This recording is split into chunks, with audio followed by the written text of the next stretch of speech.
welcome to the EST Hangout. This is the EST Hangout, and today's guests are...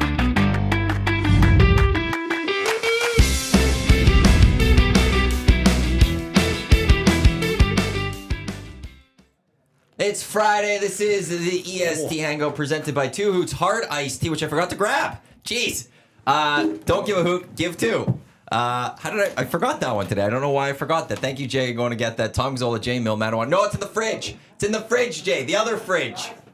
The other fridge. How many fridges do you guys have? We have a big fridge, then we have the small fridge. It ain't going to fit in the small fridge. Min Dhariwal joining us from CBC Radio, radioactive in your afternoon drive home. Wow, that's not a good start to this show. I don't like the omen to start the show that I don't have the Two Hoots box in front of me. Don't say anything. How do you not have a fridge in this room? We're working on it. Don't do that. We're working on it. I didn't even think of that. That's going to be bad. Are the fridges sponsored by The Brick? Thank you, sir. That's a great idea, too. That was a big mistake by me. That would be easy. That would be great. It's Friday. Boss ain't here. Who cares, I guess, right? We got it done. We got it done. Reminder on the show today, we got the $100,000 hole-in-one contest presented by Golf Town at the Ranch Golf and Country Club. We have a qualifying opportunity for that, qualifying opportunity for the Great Outdoors Comedy Festival, and lots to get to today because it is Oilers game day. Game 5, Oilers Stars out in Dallas. The GCLD's at Oilstream pre- and post-game shows live from Hudson's and Bourbon Street in West Edmonton Mall.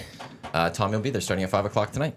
Yes, sir. I'm excited about this. Minners, I don't know. I mean, you recall the days of the glorious 80s and Bourbon Street in its heyday, like the original OG. We talked about it last week. And then there's a great video, I think it's called by Best Edmonton Mall, local guy who did a mini doc on he's the got evolution. Channel and everything, yeah.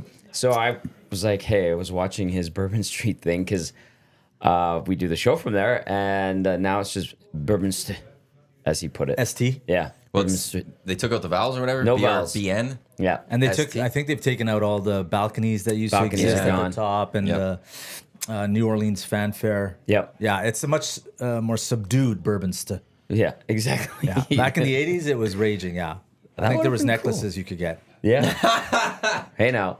But I heard you can get necklaces at Oilers games now. Oh, wow. Yeah. Is that what's going on? Videos. There's some wild. Have you guys seen those videos? I've seen the latest video is a big fight again. I'll have to forward. Where? Yeah. During the game. What in is the wrong stadium, with you? in the rink. Yeah, it was, A I didn't 60-year-old send it dude. to my dad because it's like a couple rows sections over is my dad's seats, and I saw my dad in the background. I was like, "Hey, there's my dad." Hey, He's in that section? No, he's 2 sections over. Oh my! But I could see him in the video, like at one spot. I don't know if he noticed that there was a fight going on or something, and the guy went funny. a couple It's rows right down. below the PV, man. Yeah. I'm pretty sure it's Really? Yeah, the press box is just right above it. To the left, on the left side of it. Yeah. And there's a I think it was a older fellow with his kid, Yes. or his son, and there's some 2 younger guys in front, and obviously things were said, and then one guy comes up around and starts and the old timer swings and misses on the young guy, and then he clips him. And Buddy falls. It's on the edge. Tumbles over. Like you can't. Yeah, he tumbles. and he goes down a couple rows, and those are steep rows up there. That was at least 2 rows. And kudos to the camera person because He's on point. it was action. Like you could get hired. Yeah. After He Yegwave- filmed it all, didn't miss Yegwave anything, would nailed hire it. you. They had 2 shots. If you watch the video, they had 2 cameras. They had the one from here we below, go. and then they have actually the side afterwards. Yeah. Yeah, watch this guy. So it's like they pieced this together. Like honestly, And that's I an can't old imagine being that age and getting into a scrap at Rogers Place, Yeah. and then getting backflipped over 2 rows and then landing, and then he came back and wanted to climb up, and then somebody with some sense said, "Come on, man, you're gonna hurt that other guy's people in his here." late 60s, early 70s. Easily. And I'm always scared when somebody comes tumbling down because there's the Yeah. stories of that person that's not paying attention getting hit. And I think it was a Bon Jovi concert in Edmonton once where somebody had full neck damage that came out of it. And it's just like can't. that. You're risking a bunch of other people. Well, and there. those are not- Go walk up to the concourse and just do it there. Yeah. Just deal with each Well, other. how about just don't do it at all? It's Well, a I know it's a there's game. that, Like, but why if do you guys- really need to go get why this do you done, being idiots? People are there with their kids and they're So there with their disappointing. families. Yeah, it's this bush league, and then it goes on Yegwave. They feed off of that garbage, and then everybody just has their opinion about everything. Which then I'm at fault because I Yeah. did say Yegwave. And we don't even have any Canucks fans here anymore, so that Yeah. stuff shouldn't be happening. Well, It always happens when Canucks fans are here. yeah. There's Every not to fan paint base all Canucks fans There's with the same Oiler brush. fan base. There's some in the Oiler fan, small amount, and they're dicks too. Yeah. Oh, It's just- absolutely. That's why when the Canucks fans come out, they go at it because the dicks find the dicks. Yeah. What are we talking about here? Richards you and said no- I Richards. thought you said no Yeah, politics on let's this use show. code words instead of What's that got to do with politics? I'll support this politics. Shaq for president, 2024. It's a great shirt. I love Shaq. Yeah, Shaq's beauty. TNT, He's, man. Also, I still TNT. as a Shaq for Laker- president and Charles Chuck for VP. VP. Hey, Shaq's I don't think that would actually go a well. genuinely good human being, and the things he Oh, yeah. does Yes. and Yeah. what you see him doing Under and the how- radar, Yeah. right? He doesn't like. He doesn't want the attention for it. He Yep. does No. a lot of things, and they come out, and Yeah. he's not the one putting it out there. And he doesn't want it to go out there. Also, philanthropy, as a right? Laker fan, Philanthropy. the fact that he identifies as a Laker makes me very happy because he could identify as a Heat, but he doesn't. When he sends the jersey to Zach Hyman, it was a Laker jersey, not a Heat Yeah. jersey. So thank you, Shaquille O'Neal, for still being a Laker. And he had As a a Laker story's fan. wild, too. statue made of Matt, or did they retire his jersey? The got Magic both. did. He got a statue and the jersey. I think Shaq has a statue. Yeah. He got Out the in, double LA? treatment. Yes. Yeah, But, he but must, in he must. Orlando, he had his jersey retired. I think just recently, if I recall correctly. Yeah, you're probably right. Yeah, no, Shaq has a statue outside Staples Center. That was Yeah. his original team, right? That's who he's drafted yeah. by. Yeah. Yeah. Yeah, I think Him and Penny Hardaway. Oh yeah, Penny. Penny. Remember those Remember commercials? Little Penny? Yeah, Yeah. Little Penny. Those are good. There's Those some are great good. commercials. Oh, I forgot all about those. the thing about the Lakers is like What's he doing now? who Penny Hardaway is He's a a coach. Is he a coach? Last he was NCAA. with men's Memphis. I don't know if he's still with Memphis. NCAA. Yeah. That's wild. Yeah, Memphis. I don't know And if is he still there. They're doing good. Yeah. Did they have a? So you might remember this name. Yeah, he's still with I'm, Memphis. I'm trying to line him up for the show next week, but back in the '90s, well, in late '80s and '90s, Jermaine Buckner used to Yes. be a baller with Ross Shep, I think. My wife played Team Alberta with him when he was playing men on the men's side. She was on the women's side. That's awesome. Yeah. And so apparently he's on the Celtics coaching staff. Yeah.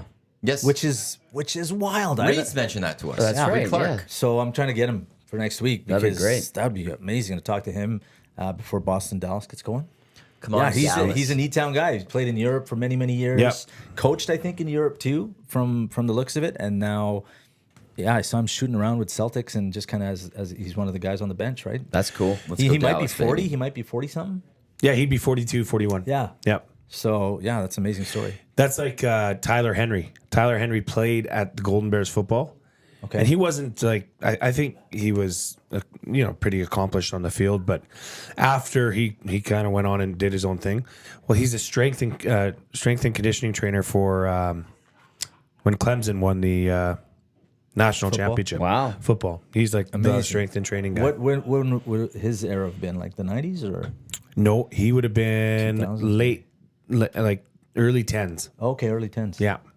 Tyler Henry. Yeah. And now he's with Clemson and Clemson. strength. Yeah, that's amazing. We've got a bunch of guys that have, Yeah. and women obviously. And like Yeah. kind of like out of the yeah. like you'd have to search to find out about it. He's not very talkative about it. They're not Yeah. Alfonso There's, Davies um, discussed. There's a- Oh, go yeah, ahead. go ahead. Chuba No, no, Hubbard. go ahead. Oh, you sure? I just really quickly. My buddy Mike Kissia, who I grew up playing hockey with, got a scholarship playing baseball. Ended up with the Yankees, and I remember being on the road with the Oilers, and we get a USA Yankees. Today in our hotel room, and I was reading about A-Rod rehabbing his back, and A-Rod's talking about Mike Kissia down in Tampa Jeez. helping him rehab his back. I'm like, you got to be kidding me! You must have Attaboy, spit take, Mikey a little boy. spit take with your. I was very espresso. proud. I'm yeah. like, that's my teammate. Yeah, there's a woman who played in the PWHL final. I wish I remember what team, but she's from Edmonton. Her last name's Healy. Yeah. And so I play beer league. I used to play beer league once in a while on Monday nights at Kinsman, and her dad is on the ice there, right? And so yeah, small world. And I think she was playing college out east. Ended up turning pro, and yeah, I should Jess figure Healy? out.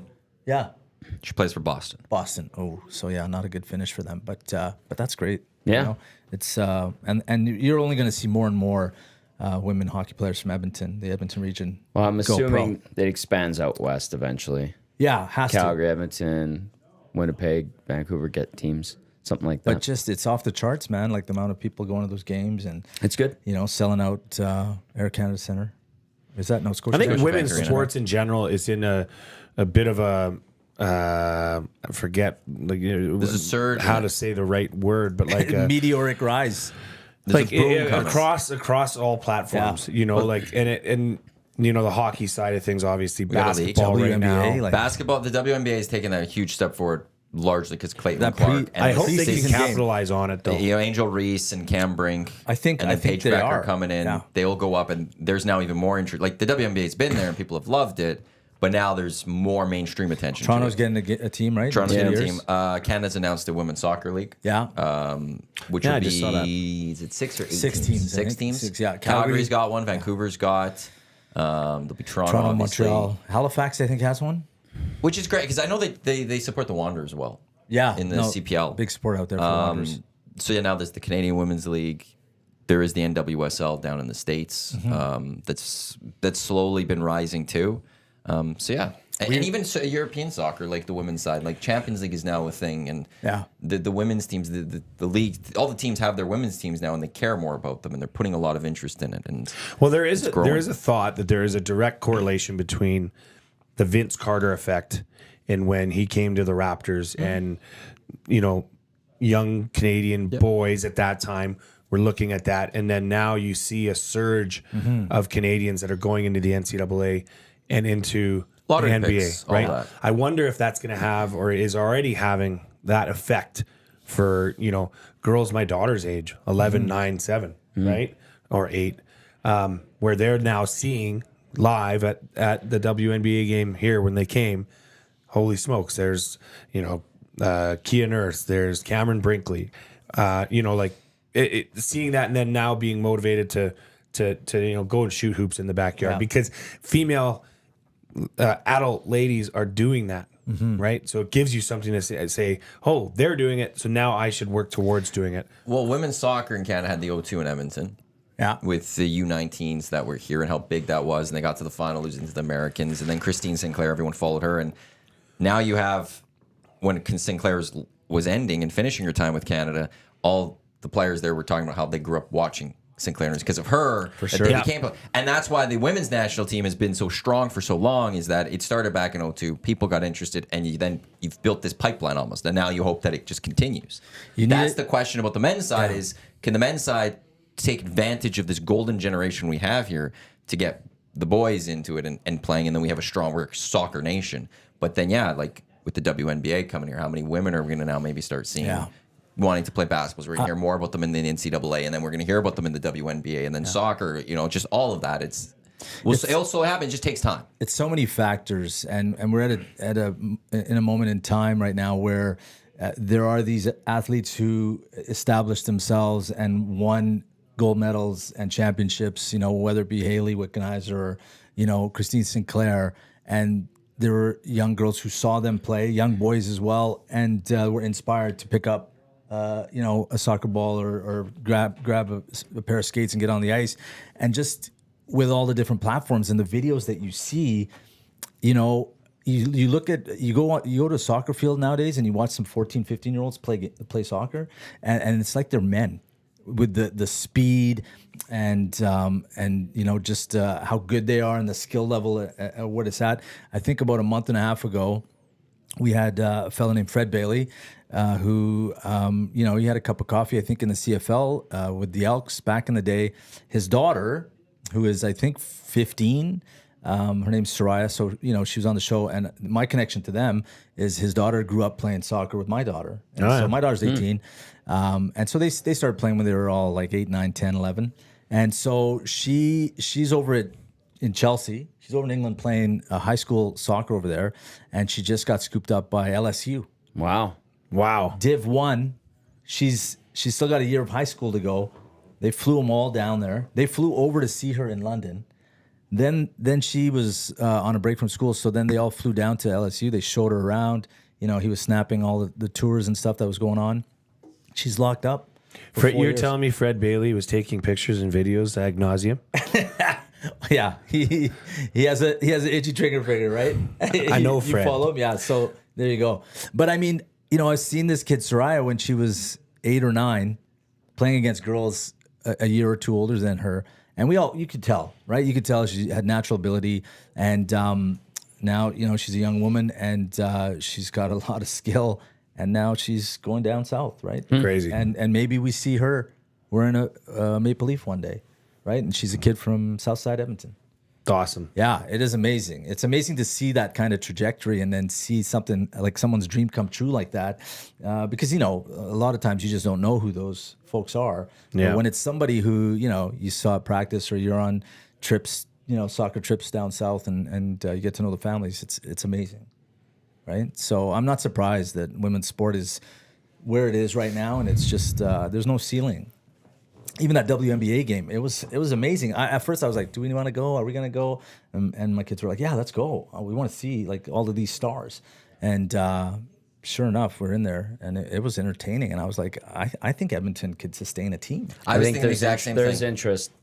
Right? That's all I'm going to say. There's interest. Yeah. I would say also From an Edmonton's point of view, sorry. There's Absolutely, also the point of, I think the NBA, one of the struggles that you have with small markets or even the northern markets to a degree, sometimes it's the weather. How do you convince a superstar to come? Like if Vancouver came in, I think Vancouver could, but how do you convince a superstar to come to you instead of LA, instead of, going to play for the Celtics, going to New York or something, going to Miami? But the WNBA is a summer league. Mm-hmm. That I think right there, Edmonton actually has a really good way of convincing people because you're not having to sell the city for cold. You're selling the city at its best. And that's sun out until 11 o'clock at night. Amazing festivals. The River Valley, beautiful. Not too hot, but warm, hot. Like I think it would be a real good selling point to go if you want to go build a contender of the WNBA. You could go convince a superstar in the WNBA to come to Edmonton, I would think. Probably one of the only WNBA teams or future teams that would have a funicular. Absolutely. Yes. Well, when it's working. Maybe it would be the funiculars. But The Edmonton funiculars. Or just even shorten it to E-Town for Knicks. I think You might Edmonton could go understand do what it. that means. E-Town would be cool. E-Town would be great. Just imagine the marketing Yeah. on the hat, on a shirt. And they could put like 780 on your jersey, like Yeah, you could do like that. Denver does. Denver does or something. No, Denver. I had to Google that. They had like 5832 at the top of their keys, and they wore jerseys that were 5832. Oh, what is that? Sponsorship? No, 5,832 or whatever. Don't quote me on the exact. Is the amount of feet in a mile? Yeah. Oh. Mile high. Mile high. it's the elevation, It's isn't it? these, the Raptors G League team. What is the G Someone League team? high when they came up with that?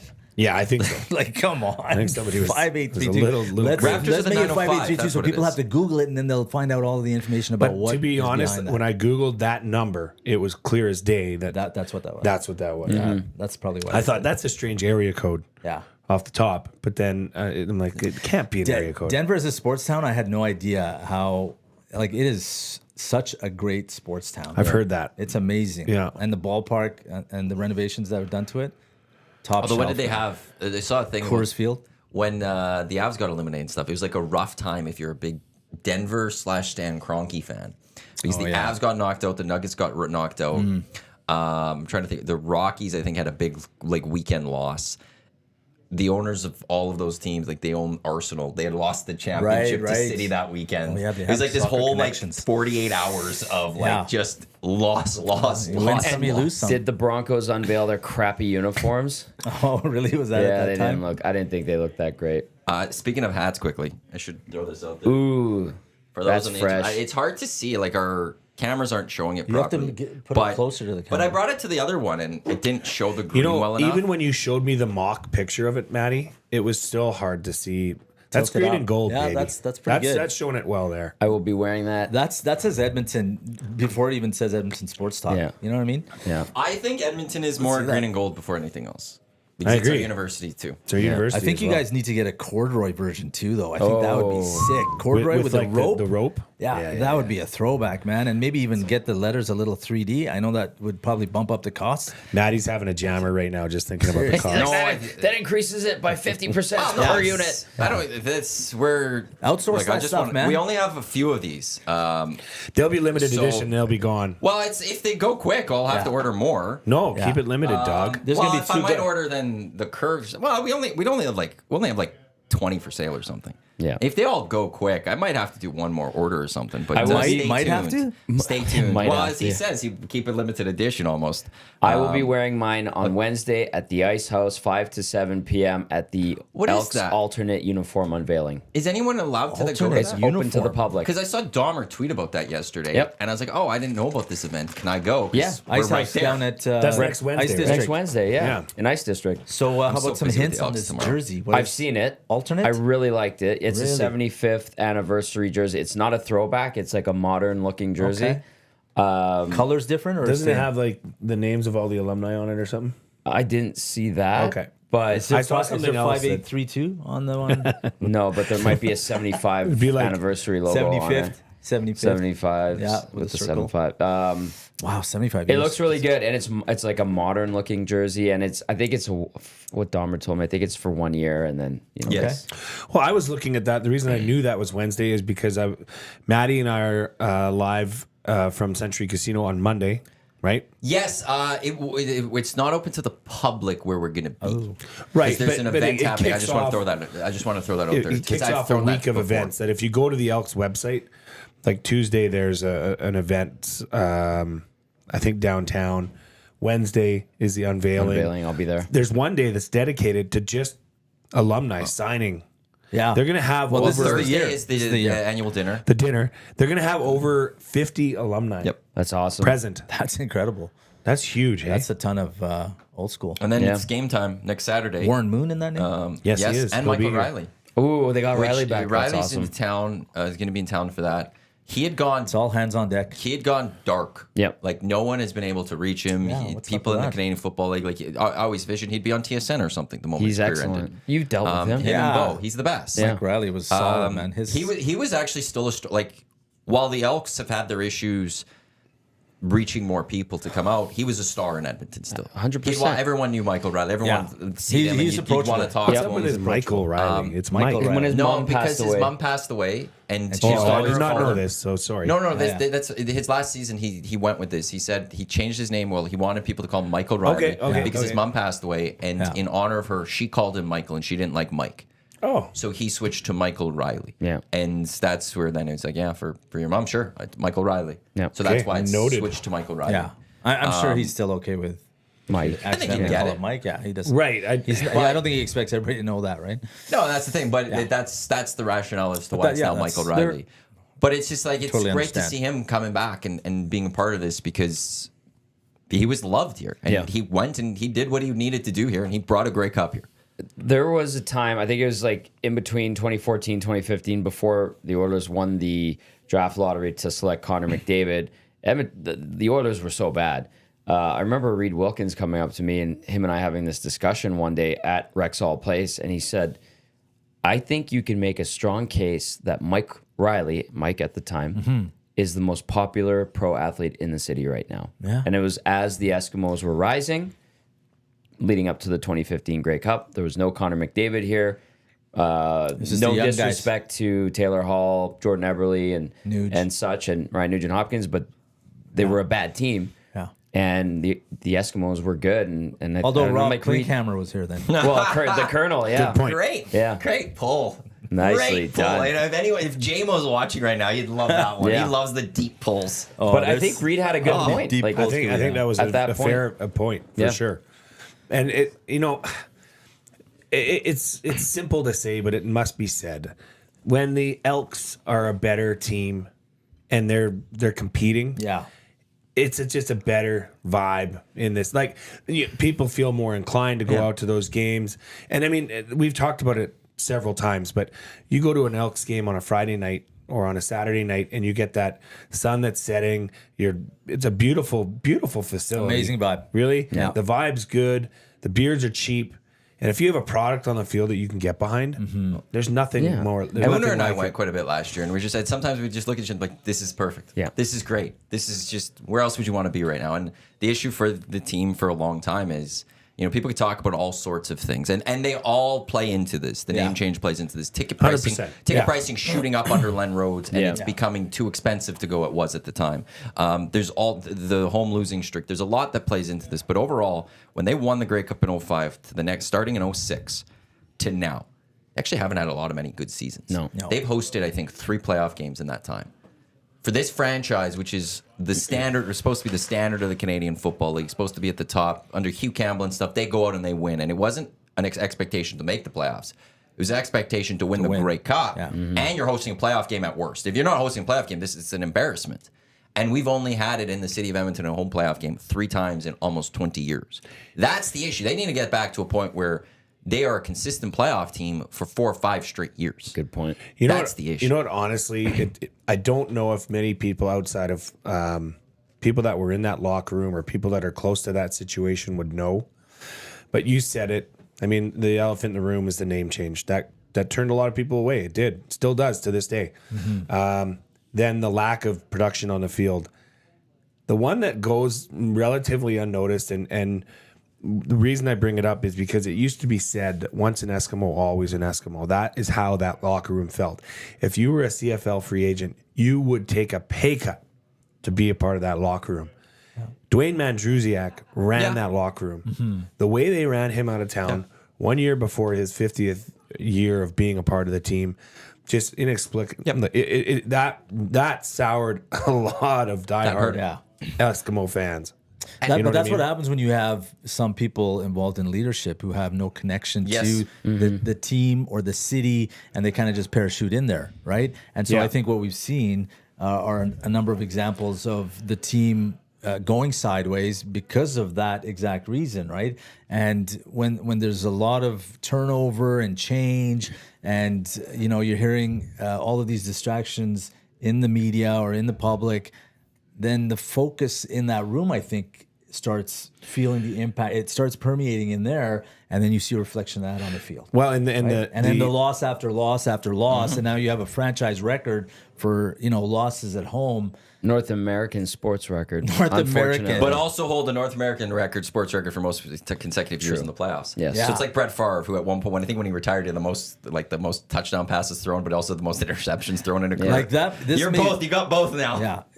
This may be a case study in a franchise falling, like having everything they need, and then all of these different decisions bringing it to its knees. There's a lot. Right? There's a lot. There's so many examples you could have, but I go back to famous. I could go to decisions Danny Machocha made in like 06, 07, 08 that hurt the football team on the field, and that started it all off. And they've lost that sense of pride in being an Edmonton Elk, or and then that happens naturally, I guess, sometimes with what's happened with the name change and all that. But to see a guy like Rick Lawlisher come back to the fold is almost like, thank God. You feel bad for the guy because he has to do it, but he does have to do it. Now you got a guy like Tom Richards, who's the director, or who's the president of the board of directors. The chairman. The chairman. Yeah. That's a former Eskimo that's going to try and bring back. Too. Yeah. They never had a former player do that, and they've had so many great players that have been on the board and become the chair, and they've had so many players that have been great in business, and you've never been able to once get them to run it. That's kind of stunning that of all these years it took that long to get a former player. But also the one issue is I still go to, because Dan Barnes wrote the article in 12 or whatever it was, when they were looking for a president to replace Rick Lawlisher, Sean Fleming was interested. Yeah, why isn't and that? they went with Len Rhodes. No disrespect to Rick, but I mean, like, do you know why it was? You need a representation of a different generation, I think. The issue was, though, Sean Fleming went to the board and said, "I'm going to fire Eric Tillman," which would have been a brilliant decision. That's what he wanted to do. Have said that. They didn't like it at the board level. Like that may have been. But that's what he would have needed their approval for. But that's what he wanted. Sean He wanted to Fleming's change a it. lifelong Eskimo, lives in the community, quite affluent from what I understand, and is a great businessman. Yeah. He's good looking. He's sharp dressed. He's got everything. It was a all complete package. Yeah. And they go and give it to that guy. Yeah, and he wanted it. Yeah. He was willing to it, step away from his business career, which is unbelievable. And they said no at the time because, from talking with JMO and other people, the board eventually started becoming a little bit too big in their minds. They started developing I think the word's ego. Yeah. There was all of a sudden they started showing up on planes and chartering to the away games and something, and it was before the board was never seen. They were just on the side. They let the team do its thing, and now all of a sudden they were trying to be part of it all, and it hurt a lot of things. I think part of the rebuilding of this franchise now will a big part of it will depend on what happens this year with all of this alumni being around the current team, and I think hopefully these players will realize just what this franchise meant to this community back in the day and where it is now, and just like the steps that are going to be needed to get it back to even half of that. I'll give them credit, the team people that are working with it right now within the franchise in a tough situation, limited budget and all that stuff. They're doing small things to start to cultivate that, like getting the kids on the field after game. You might think it's silly, you might think it's small, but that's how you get fans. That's how you, Dad, Mom, can we go to the football game? Can I go run on the field? It's easy. Yeah. And then your child's, memory of that is ingrained in their head Yeah. for no cost. Yep. That is a very simple acquisition of a future fan. Yeah. You know, and that's exactly like you want to look at a success story. Look at when Chris Morris took over the Golden Bears football program. Yes, there was a few years of pain, but he stuck his foot in the ground and he said, look, we're going to start at a grassroots level. Yeah. We're going to go to the Adam teams and we're going to give them swag and we're going to say, you're going to be a Bear one day. Because there was nobody that was coming out of football in Edmonton and area that wanted to stay with the Bears. Right. You went to Calgary. Or U of S Right, or UBC. Like Dimitri Tumpas was Right. Dino. Right? So guess what now? Now he's seeing the fruits of that labor. Kids and now run he up has here. kids that are coming up through the program, through Adam, through Pee Wee, through high school, through all his camps that he runs. Once he's got his hand on you, he ain't letting go of that chess piece. And it's working out. Now they were Screw you, UBC. Yeah, We're taking you down this year. And I'm using a we on this. So sorry, Tommy. And I never went to the You U of know A, what? but we're taking I you down understand. this year. Yeah. Yeah. That the wave coming for bothered you. me last year after the kick. But that was something that started with a We'll have grassroots these approach hats for it. where Chris had a budget of $1,000, and that was enough swag for every Adam player in the Edmonton and area. And boom, you look now. That's a great he's story. seeing the recruiting. He's seeing people that got that Golden Bears Gooba T-shirt that are now coming out of high school, and they feel almost a little bit of obligation to the Bears because they've been so involved in the community.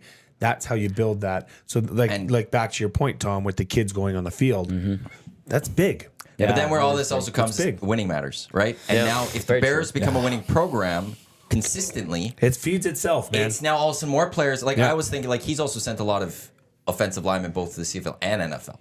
Well, now go if you're- figure. If you're an offensive lineman in this country and you're trying to advance your career, that's his jam. where do you want to go? Who's going to get Yeah. you to the next level? You It's go Chris to Morris. You go CC murder. But also if I love that. But now it's also if the Bears become a program where it's winning, it's okay. Well, if I want to go win a Vanier, Yeah. oh, that's the place to also go. You know, you got to do that. And that's the same with the Elks. The Elks have to get to a point where they got to start winning and then fans want to come out. And I know fans will come out because I can't look at the first game because there was different things that helped it. But the Labor Day rematch last year had over 31,000 people. And it was a legit was a crowd. great time. Pretty good.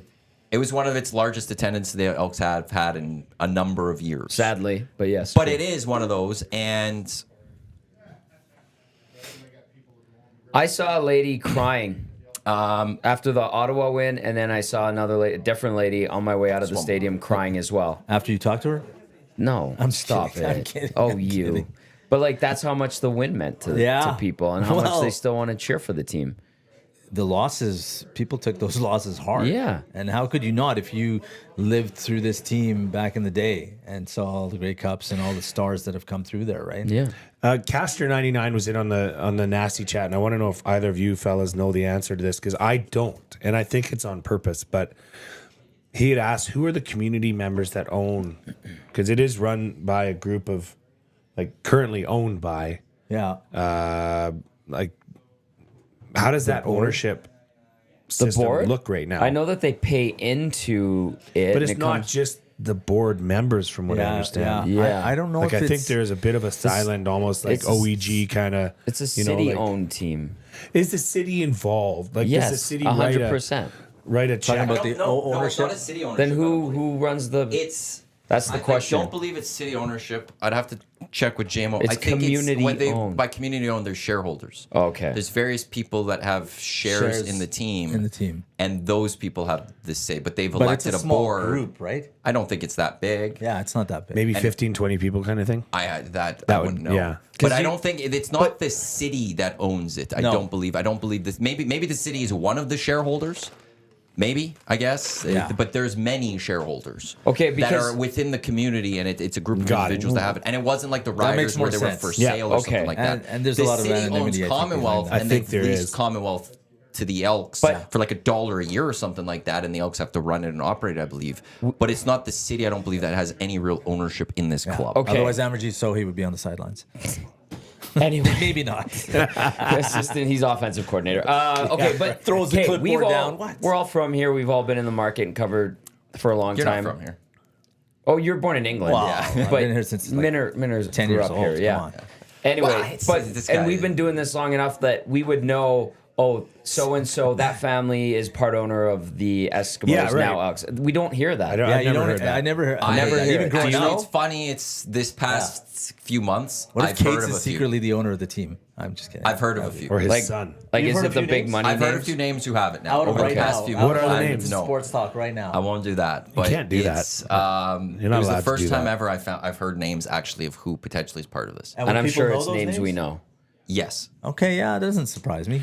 Well, yeah, I mean, that's usually how it works is Yeah. the most affluent people are the people that are willing to put their hard-earned money into something that may or may Yeah. not prosper their retirement fund, but at least it's something that's community driven. And you could probably probably a sense of pride. probably a good little write-off more too. so. Oh, I got some info. Oh, actually, let me double check. Make sure I can say this out loud. Go for it. Well, no, let me. Well, double let me. check, make Okay. Ian texted in and said, "Hey, it's not free for kids to get on field. That's the issue." I said, "What's the price inside of a ticket?" Ian texts back, says, "You have to get the kids club. Last year's $20. Not sure what it is this year." Sure. I didn't know that. I just assumed that you could bring your kids So down. you have to pay Oh, $20 kids. for kids I didn't know club. that. I just assumed that they were Each letting game? them on. Is that? Are we 100%? Ian, I believe you. I didn't know. Yeah. But is that if that's the 100%? case, they just abolish that. Yeah, Like, get what are rid we of doing it. here? Yeah. You can run on the field at Riverhawks games. I don't Yeah. think there's Go a on the price field with your associated. mini football, huck it through the See some of those uprights. giants in their uniforms come sign Like, autographs what are we? for you. That is so dead obvious Yeah. to normal people. Yet you're trying to squeeze a buck out of it. Yeah. Well, hopefully Give your head a that- shake. like You're not so supposed I to think do I that. think Kids club membership. What I saw, but I think it's for the year. And you get it's gotta be you for get the year. It's exclusive gotta be for post the game year. field Yeah. access. You get reusable clear bag of Elk swag, including your kids club membership card. A new trading card at each Elks game, and you Okay, get so a there's some value So behind and that. the membership is just $15 for this year. It's looking like. Which isn't So for that $15, bad if you it's get every every year. year they're getting a little swag. So it's Eight not games. just getting on the field. So that's a the minimal info cost. I got, can't say from who. The city owns the team. See? There are 75 shareholders who are stewards of the team. Right. The board comes from the shareholders. To be a shareholder, you need 75. to be nominated by 3 current shareholders. Gotcha. So that's the whole makes process. sense. So is it all like former Northlands board that now is just Yeah. on They the just Elks? have the Elks Yeah. in their back pocket. Yeah.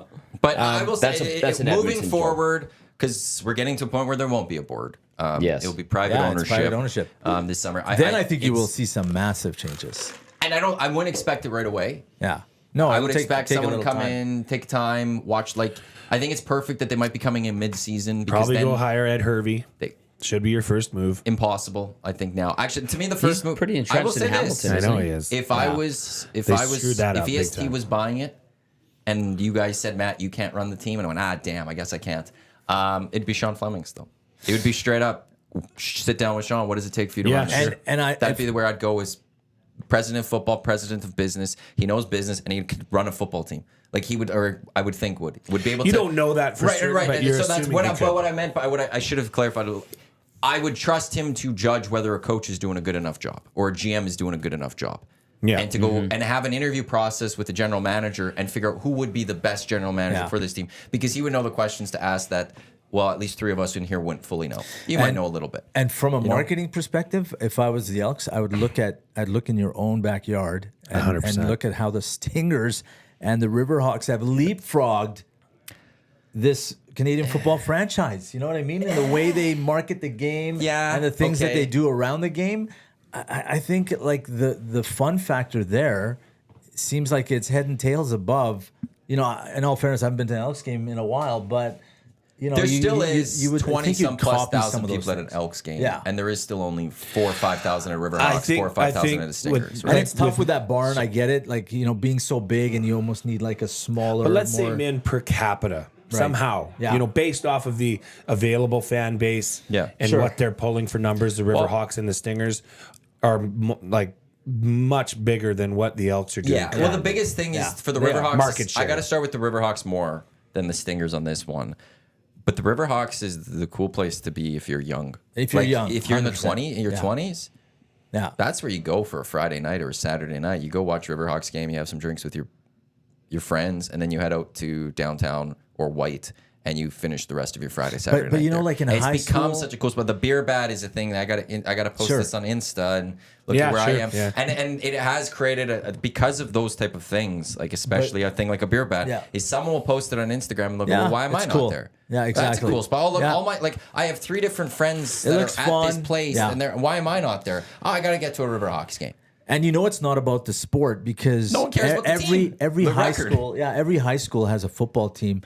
Not every high school has a baseball team. I don't know if any have a baseball I don't know that team. any do. Exactly. You have to go and play for a club if you want to play baseball. So it's not about the sport. It's about the fun and the vibe and what comes with it. So, just copy a couple of things that they're doing. It's The last totally working for professional them. baseball game I was at was a Trappers game. Is that right? Yeah, I was at their last. and I'm excited to go watch the Riverhawks. And River Section I, babe. Hawks It's is fun. Section I. Yeah, it's summer college ball. Like that's Tonight their season opens. They're out in Bellingham taking on Yeah. those Bells. Screw you, Bells. Next Friday Good Mexican food. In they're Bellingham. here. Oh, really? There's a spot. Yeah. Next near Friday. the tracks. Next Friday, the Riverhawks have their home opener way to here in Seattle. town in Edmonton. This Sunday, it is the Stingers' home opener down at the Expo Center. They are 3-0 as heard live yesterday here on EST. They defeated Montreal 3-0 to start the season. They're taking on Saskatchewan, who I don't know how they did yesterday, but if they played yesterday, The but Rattlers? They were 2-0 at one point early this week. So we And, might have an undefeated battle there. And then, as we mentioned, Elks home opener next Saturday. Jay and I have the Green and Gold kickoff post-game shows. Century Casino Sports Bar and Lounge on Fort Road at 4 o'clock next Saturday, unless things change. If the Oilers in the Stanley Cup final and they have to change that game time. Elks take it on the Lions tonight. You can watch that on TSN. Dusty has the call. You also got the Oilers taking on the Stars later tonight, which we'll get to That's momentarily. going to sound weird, man. If and when it happens. Oilers in the Stanley Cup final? Yeah.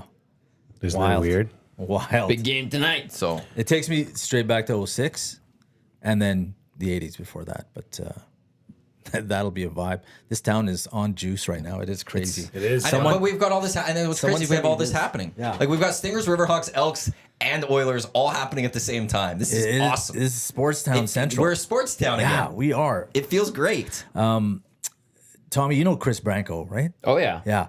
So this is a guy and Dusty plays beer league with those guys, right? Yep. The Dirty Birds. Dirty Birds. So he sends me this snap from the golf course on Friday. A stick with a flag attached to it, a hockey stick added to a golf ball. Nice. Like this might just become a regular thing, right? It might become a regular thing on golf courses. Yesterday in I E-town, was especially if they go all the way. Yeah. Right. That's so cool. I was enjoying a libation watching the Eastern Conference final with my brother, and Which was nuts. Which also, thanks That for was texting crazy. me for once. Crazy. he did text Yeah, that's you. what I'm glad. Like, Oh, thank you for actually texting me for once, Paulie. Yeah, How instead about of Sammy Bennett? Yeah. Oh, Instead of maybe going like, I thought we were friends, Paulie, and then he Yeah. texted me finally. So I was like, ah, cool. he's a It's coward. Paulie. Yeah.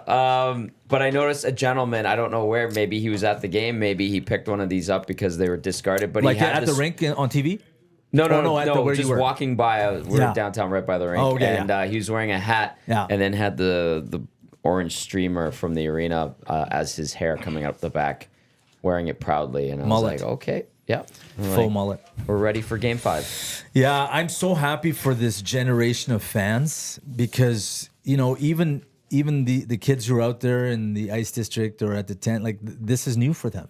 You know what I mean? point. Like, we had in the last couple of years, but getting swept that didn't feel good. It No. didn't feel like you got there. Right? This is the longest So the Oilers now- have played as of tonight Yeah, in an since- NHL since season 06. since 06. Yeah, They've not absolutely. gone this long. And look what that 06 time. was like. That was nuts. That was wild. Like I had a colleague who works in Toronto, and she's from Vancouver originally, and she was like texting back and forth when we were playing the Canucks, and she was like, "Oh my God!" Like Game 7 in Vancouver. She's like, "I hope we win because I'm scared of what could happen to my city." And I'm like, "Yeah, well, 2011 was not long ago, right?" And she's like, "Remember 06 and White Ave, and there was I think there was one time there was some riots." But I don't know. Yeah, it wasn't the riots. it wasn't in 06 riots, weren't but it was relevant, just but there was 2001 was riots. 2001 Canada Day. That Canada was Day Canada was Day. big riots. Right. But 06 there they had a was lot of police guys run presence. those like the power poles. Where Yeah. they were Yeah, hanging Yeah, out there. climbing up. Yeah. Or the traffic lights. Yeah, it was fireworks. wild. It was There was crazy. a couple of things like it wasn't. Some we smashed weren't windows. clean, but Yeah. we weren't Yeah. looting. Yeah. Yeah. That No wasn't looting. happening. There was no No. looting. Don't Whereas in loot. Vancouver, it was like, as Dave would say, like I was I in, need to go get a couple new shoes. Yeah. Like, let's go. I was in Carolina for that run, and so I was at Game 7, And my colleague Mark Connolly, right, morning show, Great guy. He and I are Mornings there, on CBC Radio. and he goes, win or lose, I'm going to the Oilers room. I go, okay, no problem. So I was like, whatever, I'm in the Carolina room, win or lose, so it's all good. And some things some images are lasered into your brain, right? Yeah. And so we're all kind of collecting outside the room, and they open the door, and we go in there, and there's like a little kind of stage at the front of the room in front of all the stalls and stuff like that. And there's Rob Brindamore holding the cup, and he's wearing what essentially was a tea towel. And like, have you ever seen him with his shirt off? Like, the guy is ripped, right? He's just a specimen. And he's just, like just raging with the cup. And then the whole dressing room looks like a dance floor at like Barry T's circa 91.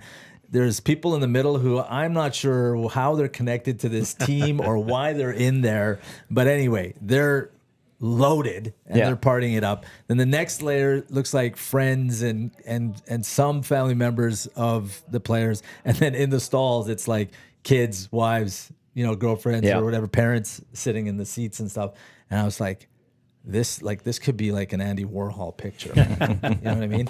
And I guess the Oilers room, there was tears and not quite as jovial, but there's something about a Stanley Cup final, man. You just the only Stanley Cup the only Cup final I went to was the bubble one, and it was weird. Oh yeah, the bubble. I'm like, this is a Stanley Cup. This is strange. This is very strange. That would be strange. Yeah. Did Eminem drop new That's music history, though.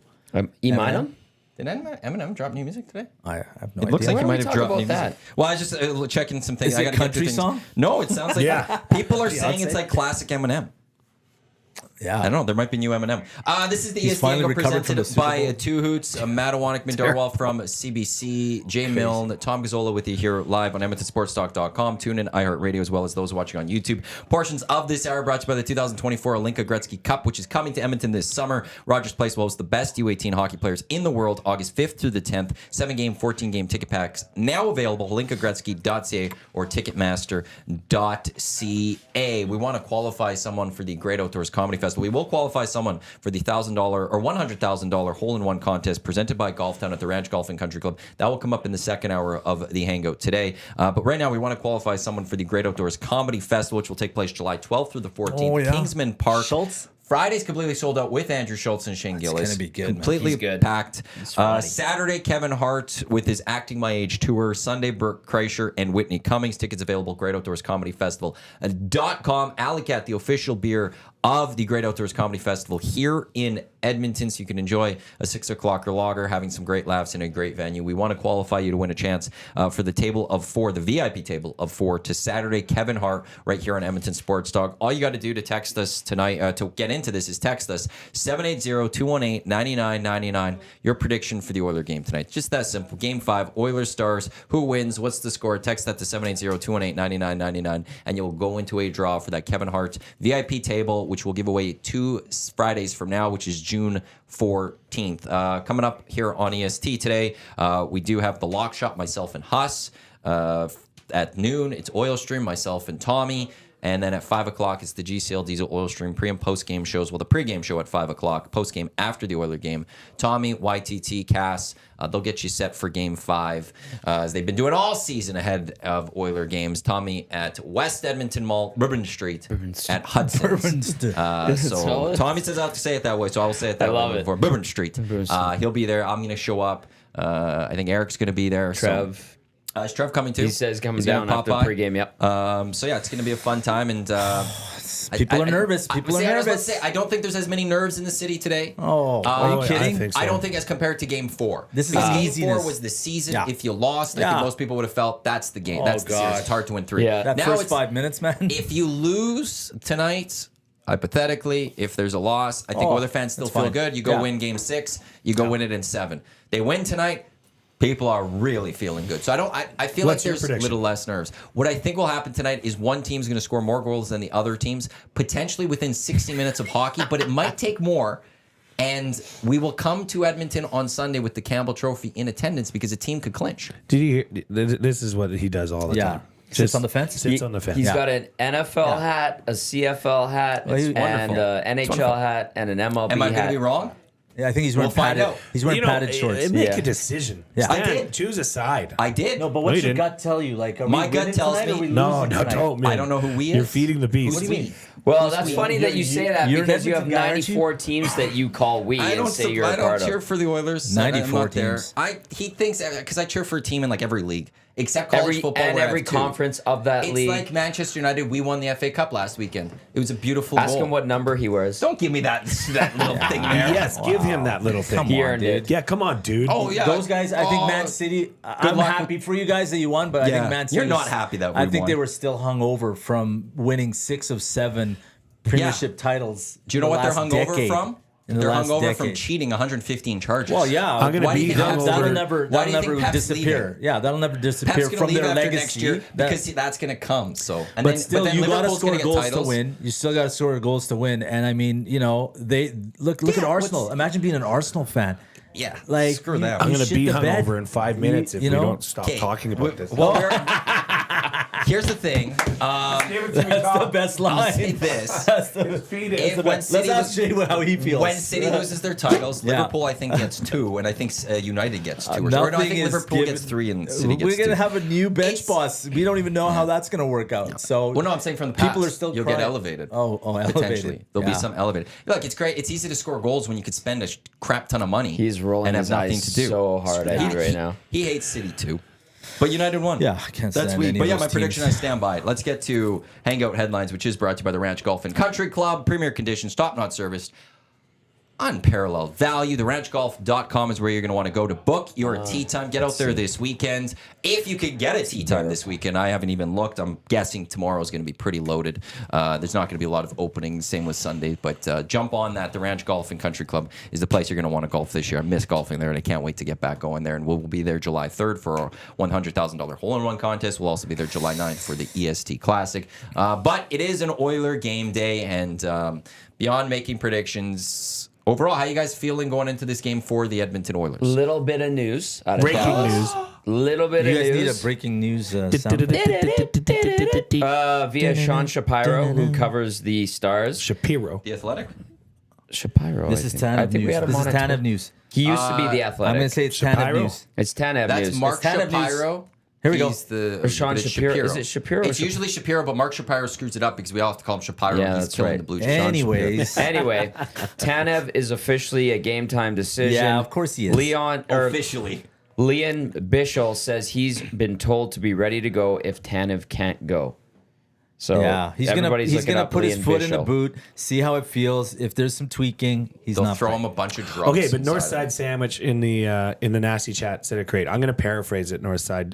But essentially, he said, "Fine, let him play." Yeah, man. He's not at 100%. Yeah. Has anyone ever busted a bone near their ankle? It's or their not foot? good. You ain't and it's on blocking the those outside. shots like he's been known to do early on in this Hell series. no, bro. Right? Well, so he says playing at 50. Him playing at 50% is better than for the Oilers than any player at 100.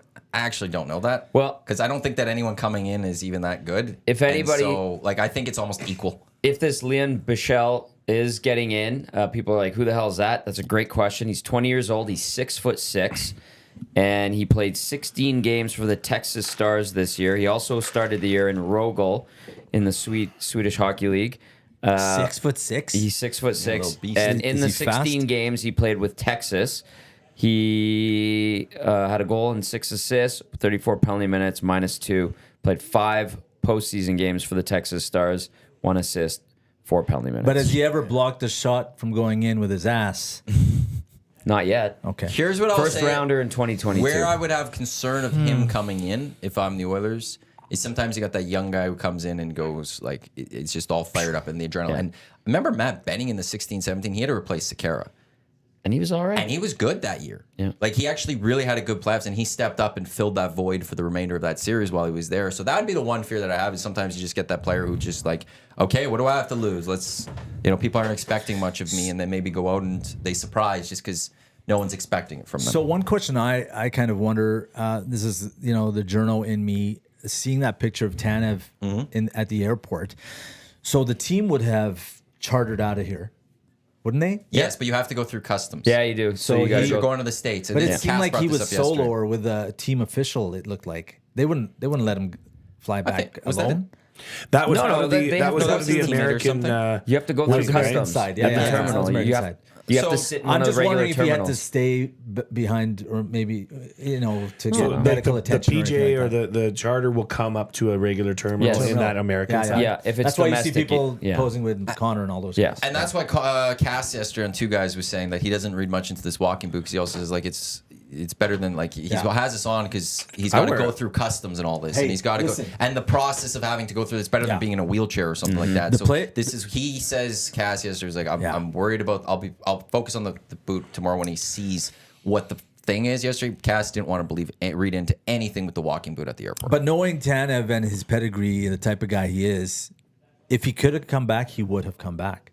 And he didn't come back. So you have to look into that a little bit. But it is also the playoffs and putting a boot on and saying, hey, let's show them one thing and do another. Yeah. That plays into the mental side of this Maybe, too, right? yeah. All of a sudden you're on the ice and you're there Well, and and you everybody's can't- thinking, whoa. You can't doctor that foot up much. You can't Yeah. put too much tape on that because that boot's got to be so tight and, Mm-hmm. and fit. But you could drug him up a little bit Sure with the you can. painkillers. That's the thing, and like that's where I wonder if like he didn't come back because they have to take the boot off, the skate off, and then it's like it's just too much to get back on. going Yeah, into once third. you take it off, you're screwed. You're But not- here you're it's not okay. They able could to do- prep it all day Yeah, to get him in you that could. boot, and that skate ain't coming off until you're done. And I'm not going to pretend to be a player to know how I'm going to feel one way or the other if a guy who I think is not going to be in the lineup and all of a sudden he's there magically, and it's going to be like, oh, is it a letdown or is it change nothing? And you just still know the end of the day you need a W and that's it. Same thing happened with the Vancouver series about Demko in or out.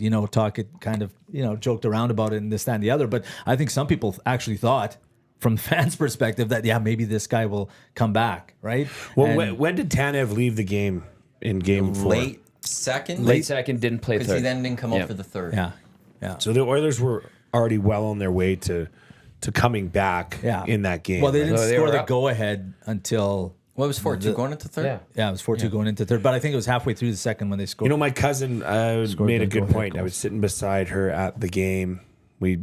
Two sets of cousins went. We had a great time. It was fun. Sent you a nice picture. Yeah, Maddie. Took me a while. Maddie found me from the PB. Oh, with this I always- super zoom camera. Well, and I always Yeah. all I need is one picture from someone from their point of view towards the rink, and I can generally find you. And he sent me a video, so it was hard right there. And then I sent like an area, and he circled it. He's like, I think I'm here. And it was the wrong area, so I spent the whole period like looking this one area. Not watching the game. Classic. It was every commercial Okay, or okay. TV. Like when the whistle happened, I would go, and I always felt bad because weird because like Jeff Jackson and them are behind me, and I was wondering if they're looking and like if they're seeing me and like what's this guy doing in front of us? Probably Just not.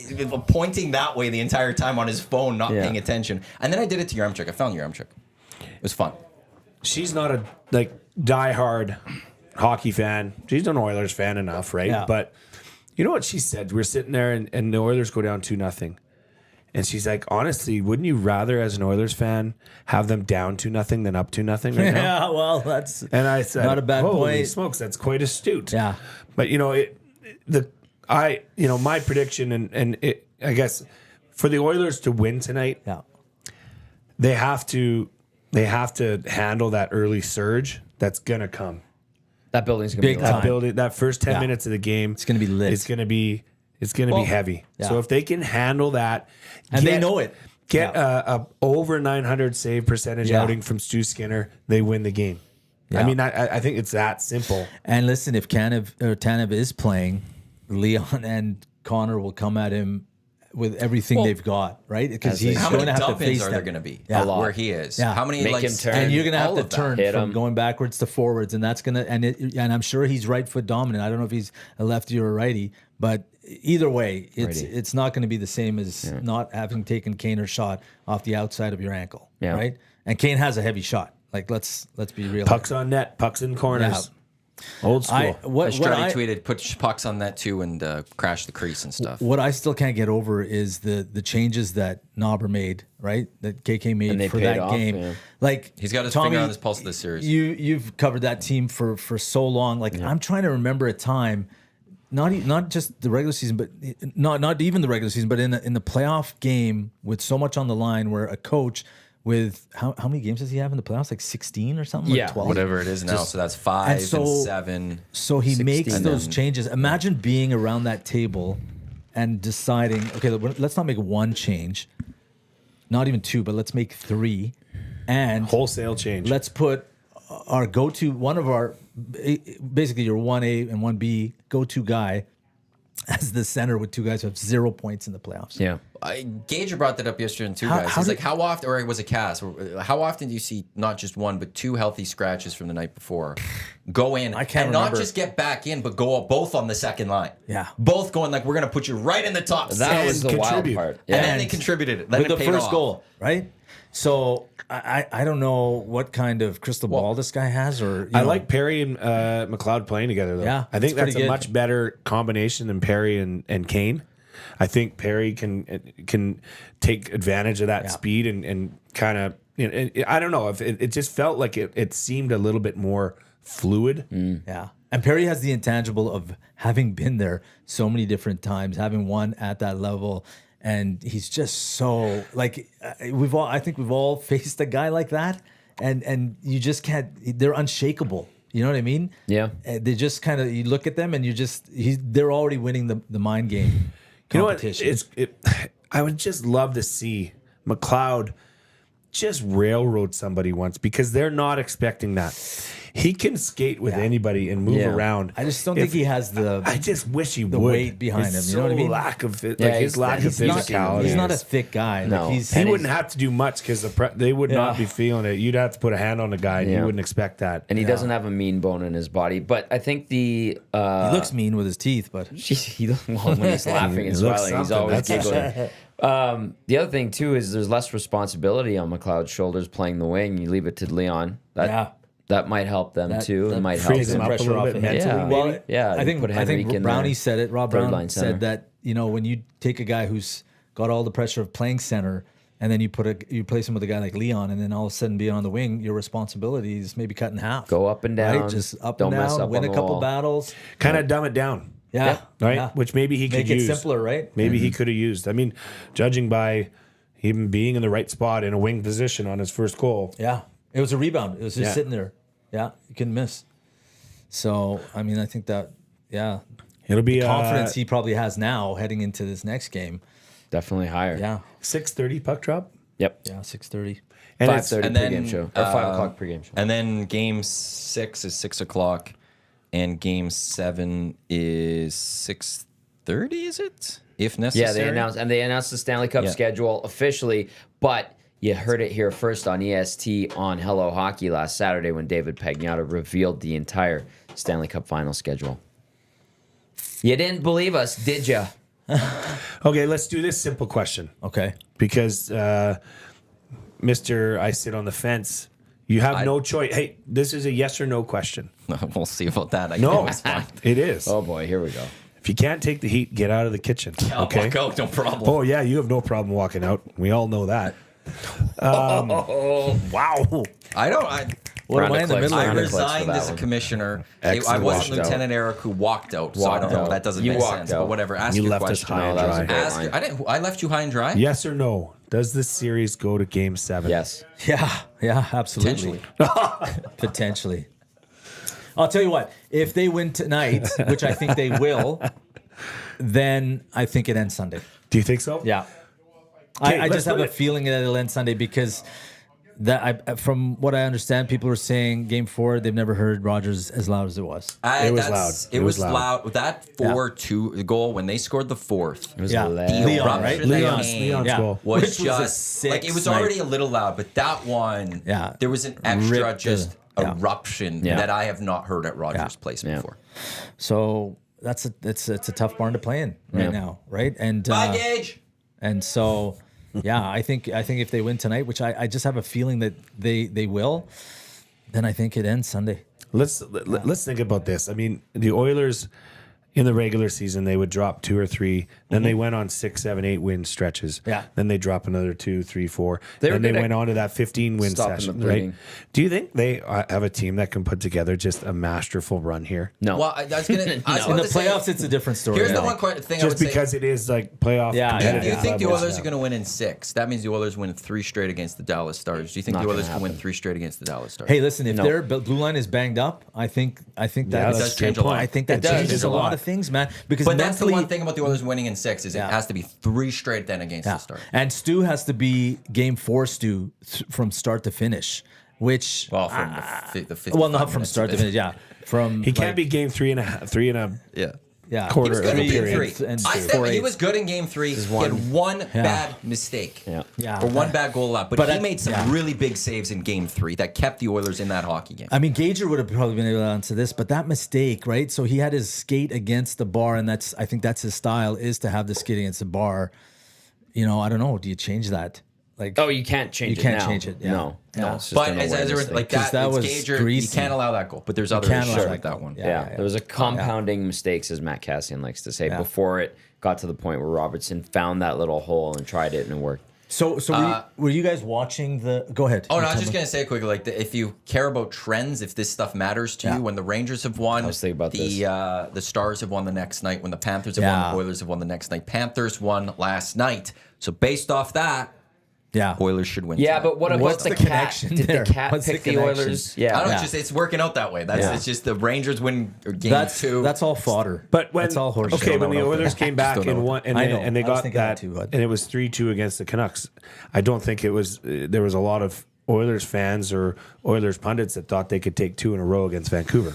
Yeah, but I think that moment compared to this moment and what's different on the team. line and what you know. But 2 games, yeah. right? 2, but 2's like that. You could see 2. 3's a lot. Like the reason I felt the series would have been over if the Oilers lost last game is I found it hard to see the Oilers winning 3 against the Dallas but Stars. I think our depth But right now. Tanev is the big factor in this. Tanev's a big factor, but you know, you see what Connor Brown and the janitor Matthias Janmark are doing.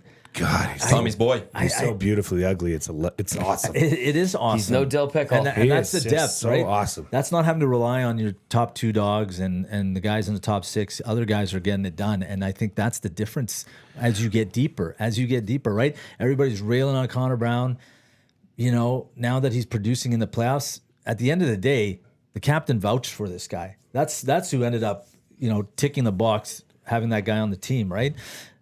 And obviously, McDavid has seen this guy. And you know who else do he what vouched did. for the other day in that presser was Darnell Nurse. Of course he did. Right? Yeah. And like a true captain said, no, I got this question. You can cover the team all you want, but you will never know what it's like in that room once the doors close. Absolutely. And to me, right now, looking from the outside, looking in, I see every single one of those players to a man having each other's back. You know, Corey Perry and Schauger's a great guy, and he has every right to ask the question. But Corey Perry's like, I don't know what you're talking about with Darnell. Like, you're just going to diffuse any kind of outside noise however you can if you get the opportunity to do it. That's a veteran right there. Yeah, that's Knowing a guy what- who's knowing what to that's do a guy in who's that won a moment. cup. Well, right? that's a sign of Yeah. leadership in that room. Yeah. That doesn't necessarily have to come from Captain Connor. No. It comes from different ways and different. And that's why you bring those guys in. Exactly. Right? Because you can't expect one guy to shoulder that load, right? And that's what's happening now. Then there's a total opposite, probably within that same time frame, where Connor Brown's like, everyone's piling on Darnell Nurse, blah, Yeah. these dog crap, this, that. I'm like, you're Yeah. fired up. That's Yeah, he's fired up. this and is like he the- called his pass a shitburger too. So there was that. That's true. That was, yeah. It was actually a very wild. nice pass. It landed perfectly, Yeah. and Mark buried I don't know it. what he's talking about. Well, I think, and this might sound like a Iwanyk-esque of me, but I think if the Oilers win tonight and then they win on Sunday, I think they win the Western Conference. Good a point. really good- Nailed it. You beat me to that one. Sir, take off your NHL shield I'm just saying, hat, guys, please. I have a feeling if they win the Okay. next 2 The games. closest I come to a prediction is that I do believe if the Oilers get to a cup final, they're not losing it. I don't believe Connor and Leon will be 4 wins away from a cup and allow that to slip. It's just different animals the out will- there, man. I think at that moment, I don't care how good the Panthers are looking. Well, who do you I don't think's care going to about the come out of that Rangers. series? That's a. I think the Panthers. think It's the hard Panthers- to not Yeah, see the yeah. Panthers right now. Greasy 'cause hockey, man. They find a Yesterday, way. Did you see Bennett? Like he shouldered into Zibanejad, and Zibanejad was like at that I point wanna in the be game at that DJing. level, you can't. Even if it's a stick to your face, you got to still keep playing. And then Bennett went and scored open netter, right? So empty netter, and so 3-1. Bennett, But a Kachuk, I mean- cup final with the Oilers. Those guys in are it. greasy, One, you got man. Kachuk going Those are against the greasy. Oilers again, which will be fascinating. But the cup final, like I'm not even that's thinking that. That's where that's legacy moment now. Connor and Leon have to be thinking legacy at that moment. Okay, we want to be considered. I think they're just well, thinking not we need to considered, lift but- that goddamn trophy. Well, that's for legacy purposes type thing, For right? once. Like, and it's yeah. you might not get back. There's no guarantee he might get back, and I don't think Look at anything Ovi. It's will taken him his whole overly career. stop Connor or Leon from finishing it off. Yeah. I think if the Oilers could get 2 more wins against the Stars, I struggle thinking that Connor and Leon won't lift that Stanley Cup because they will do everything they need to. If that means they have to play 30 minutes a night again or whatever, they will do that in games 4, 5, 6, whatever in that series to get that cup because they will take it. Someone needs to make a video and put it on Insta of all the failure that they've experienced. You know, in Anaheim, remember at the end, seeing them on the bench. They were the last 2 guys on the bench, and all you could see was Leon just kind of like shell shocked, and then Connor kind of gives him a little tap, like, "Hey, come on, let's go, pick yourself up, let's go. We'll be back here. We'll be back here. Just remember this moment, right?" Yeah. And those 2 have gone through a lot of disappointing moments, missing the playoffs, losing in the bubble, getting swept in Just going to the start Colorado. of this year. You know, with that Start of this start, and then there was year. that moment where which one bumped the other one to try to be like it's okay type thing or something like that. I think it was Connor to Leon again. Yeah. Like there was that moment. Conference So final. you know when No, that's during the losing streak this year. Oh, the there was the losing moment streak. where Oh, they where just they bumped each other. They tapped each other. Yeah. Where it's like, and people were like showing Yeah. that when the Leafs are having a tough time in the playoffs this year, they're yelling at each other. Well, they the throw Oilers, gloves. Yeah, you're they know tapping each like, other "Okay, we so got well. it." They don't have to say anything, right? They can speak, you know, just by their actions. But you know, when they were facing Vancouver Game 7, and people were saying, "Yeah, Vancouver's going to take it," I just kept on thinking, these guys have gone through so much shit. There's no way they're going to allow this to escape them, this moment to escape them. You know what I mean? And that's why I thought, no disrespect to the Canucks, they're a great team, but they had guys who needed to experience failure in order for them to get to the next level, which would be the Western Conference Final, which I think they will within the next couple of years at some point, maybe get to, depending on how their lineup changes. But I just thought these guys have experienced, you know, losing at this level, and they just don't want to accept Well, it takes that to build on it, right? And then you know that conversation's happening, even with the guys who weren't there during some of those disappointing moments. They're talking about those times, and you know, saying like, we don't want to go back down that road. So let's do what we need to do to avoid that.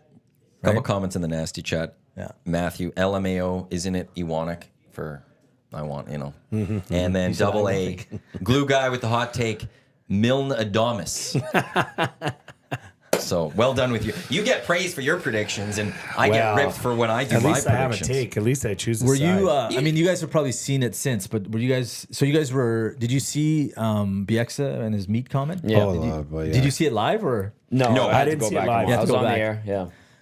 What do you got? What do you guys? Low yeah. hanging fruit, man. Like I was thinking about it even this morning. I'm It's like, too easy, man. It's too easy. Too easy. He totally good on this. He's smart, obviously. Yeah, He's a good analyst. He's done a great job on Hockey Night and Sportsnet broadcast. But first of all, he pandered to Oilers fans by not letting Ron put the Oilers Drop the jersey on jersey. the floor. Yeah, yeah. And then He's a homer. dropping the line about the media and they're, I call him meat, red, whatever, dead and dumb or whatever. Yeah, dead, deaf, and dumb. Yeah, whatever. Now, That was directed at one person, right? No, it it's was directed general. as the collective. I think to a of Edmonton Canadians, collective. No. Yeah. But also, like, Yeah. it was the biggest story. Like, there's national media covering this series. Yeah. The media that's at Rogers when they're here now in Dallas, there's a lot of national media people that are now being claimed to be Edmonton media when it's, no, there's a lot of people from around that are now here asking But that's what questions. happens when all the hangers-on show up, right? I mean, that's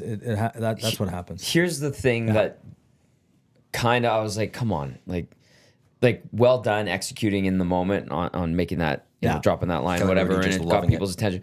It was the fans yelling and hating on Nurse. People on the post-game show after Game 3 were trading him. Yeah. And I'm reading these texts. I'm Yeah. like, come on, you guys. You know that's unrealistic. And yes, the fans fuel it. subsequent The fans fuel it. subsequent shots that were taken media-wise that followed, absolutely. But if, like, listen, there was a couple of hit pieces that were very harsh. Yeah. Absolutely.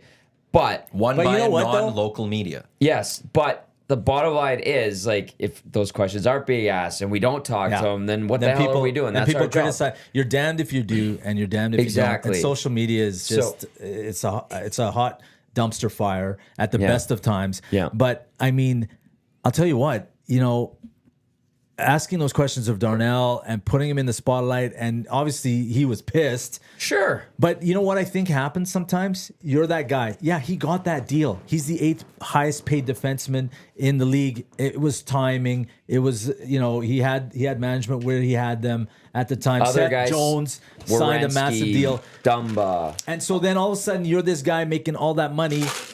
Bouchard shows up, right? Yeah.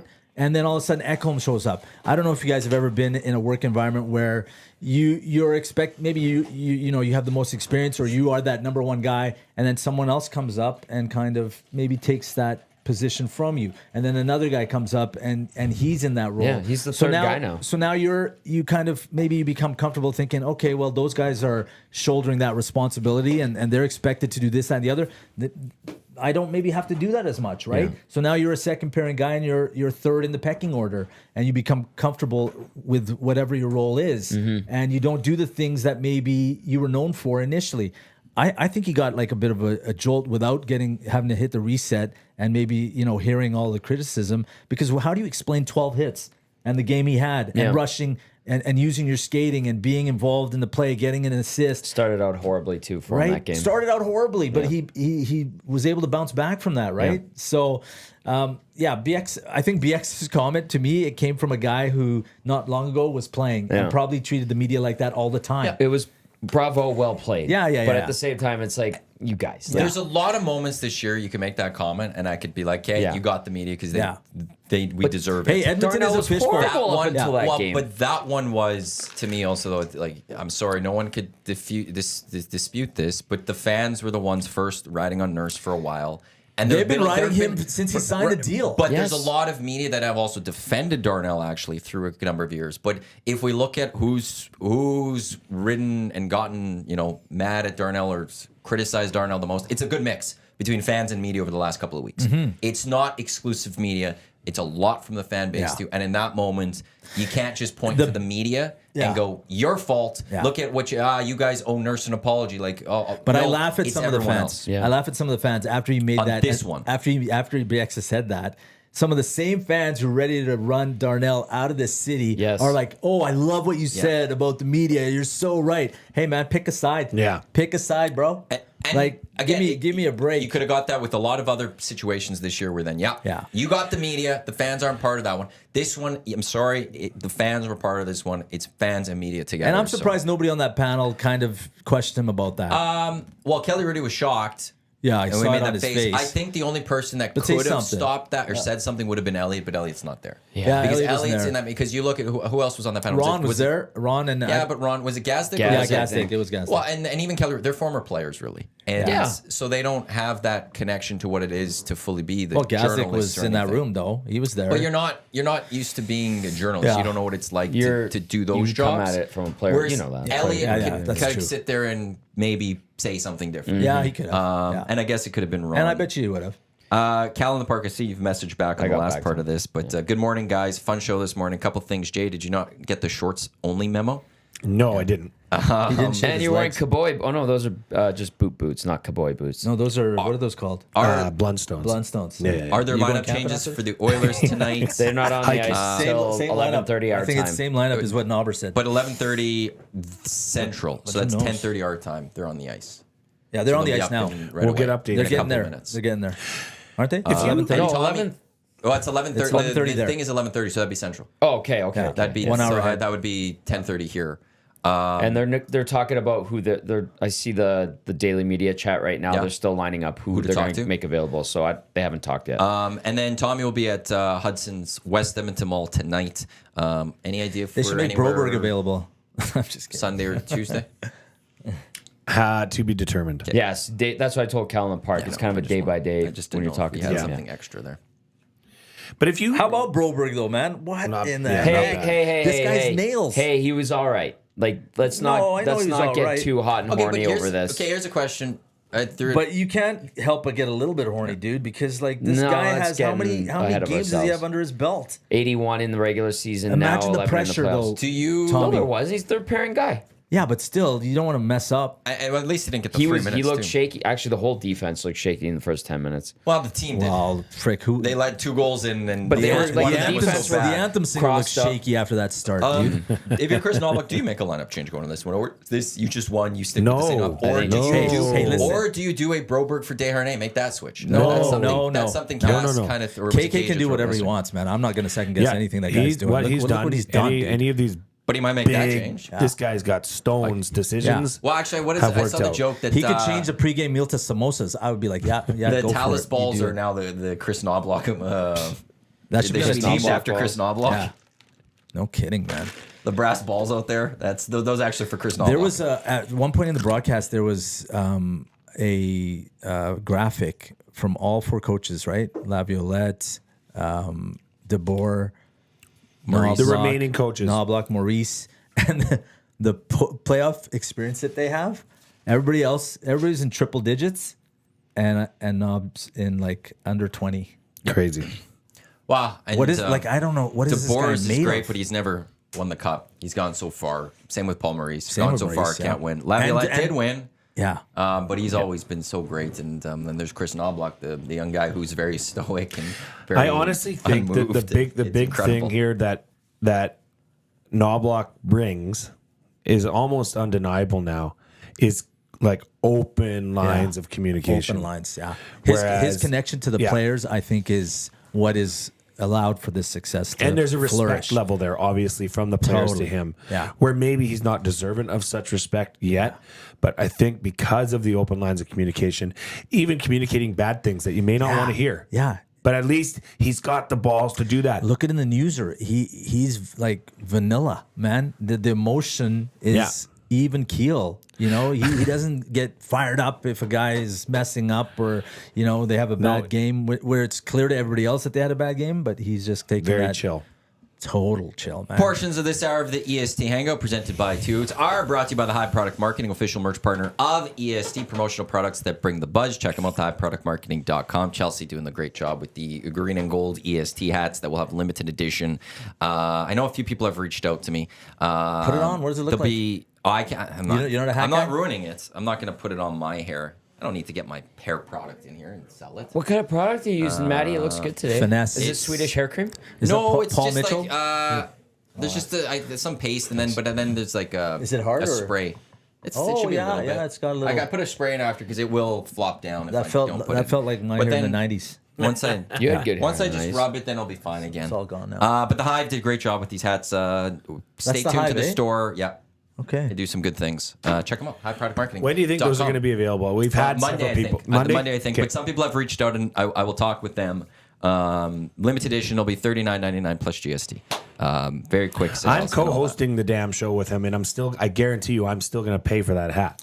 That doesn't sound right. But Oh, that's how Maddie rolls. Because baby. But this is a I'm start. very hey, like into this the is a money. startup. This I'm is a Ken startup. Holland's money in, money out. Hey, you have to pay for hats, but have you Where ever had to pay for booze here? That's true. No, I am rolling my eyes so much, my head is tilting back.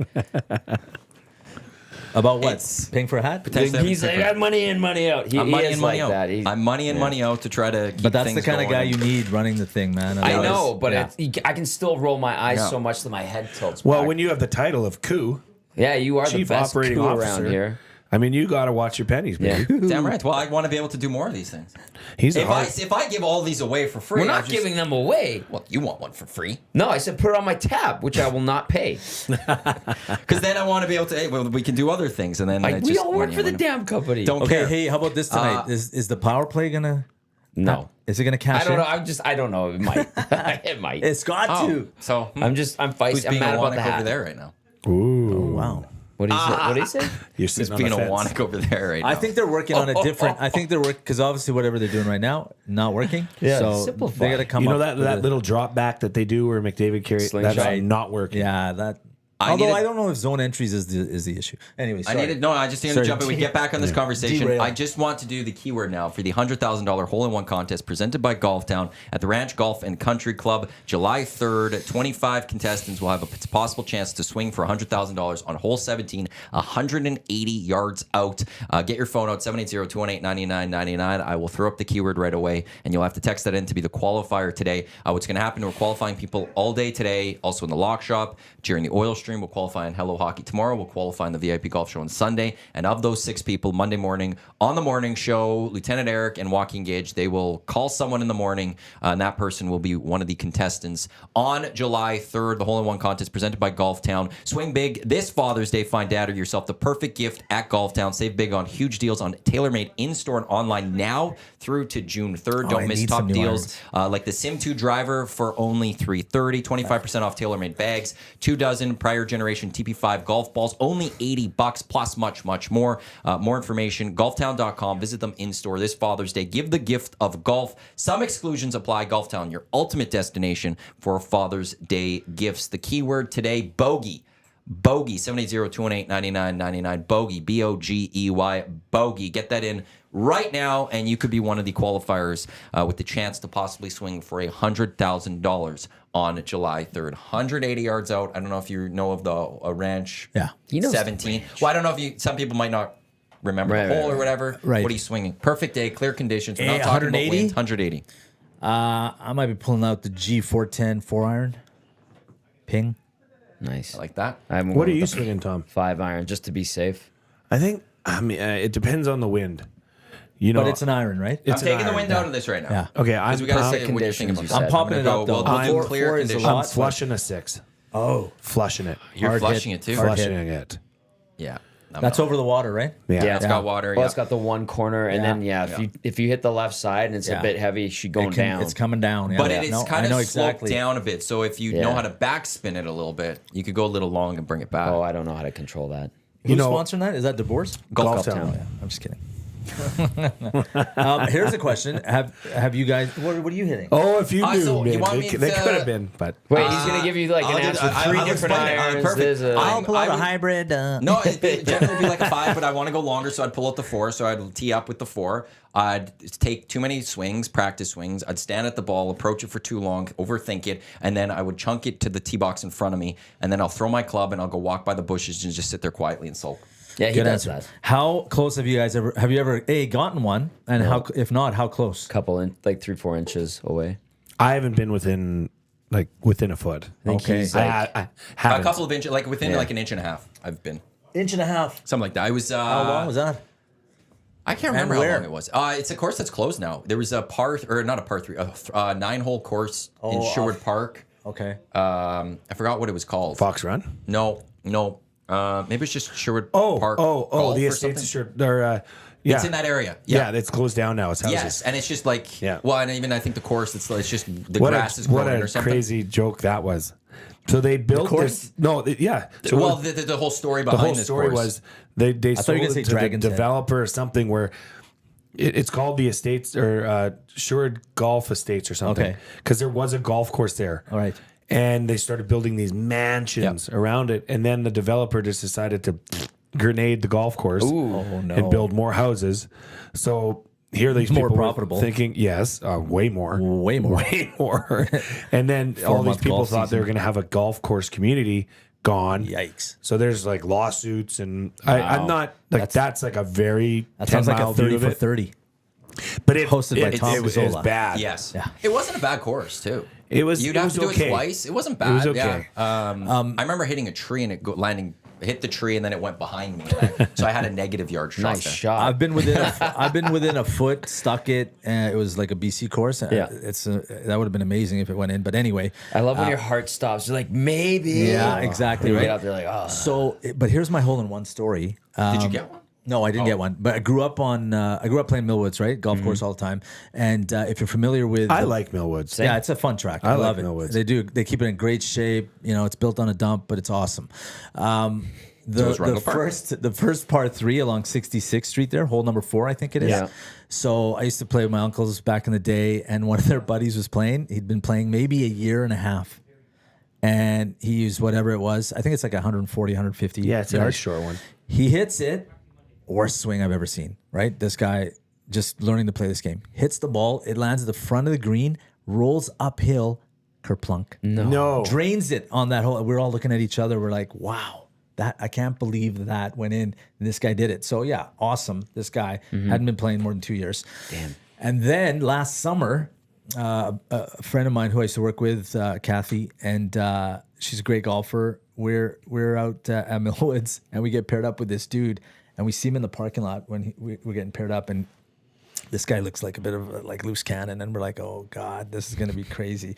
First 3 holes, we're like, yeah, this guy's wild. He's got a dart in his mouth. It's like not even 8. The raspy voice. He's telling us about the Pulling night beers before. out of the bag. Oh yeah. He's playing with like some phaser marauders or whatever they are. I don't even know what kind of clubs these are. We roll up to the par 3, so he tees it up, swings away. Great ball flight. Kathy and I are like, oh, not nice. While I'm sitting there with Kathy in the cart, this guy's hitting. I say to her, hey, back in the day on this hole, I'm with my uncle and this guy drops it. Buddy's shot lands, rolls in, No. aces it on the same hole while I'm telling Kathy about the first time I ever Wow. saw a hole in one on the same hole 20 years ago. Frickin', I still have butterflies from that Karma, moment. universe. I wonder what the odds are of that. Dude, Of witnessing, astronomical. witnessing a hole in one on the same hole. while I'm telling the story to the person I'm golfing with. So buddy looks at us. He's like, "Did that go in?" I'm like, "That's in, man. You Wow. aced it." He starts running up there. He's like running I up. would too. And Curry, he Tony grabs Finau-esque. people on the 5th hole drink. ahead of us because the tee box is in behind it. They're like, it's like, St. Andrews, Yeah. polite golf clapping. clap. Well done, sir. Well done. Congratulations. He runs up. I'm Snapchatting this. I'm like, dude, you just aced that. He's like, this is crazy. And we golfed with him the rest of the day. And His feet didn't touch the ground. he didn't come close the Yeah. rest of the day. But man, what a moment, dude. That's awesome. If there's golf etiquette think I hate. If I ever get one, it'll be on the 4 I'm excited right now. at Millwoods. Yeah, dude, that moment. I'll show you the video after. I have it. It's wild. I don't like golf etiquette that if you have a hole in one, you got to pay for drinks for everyone.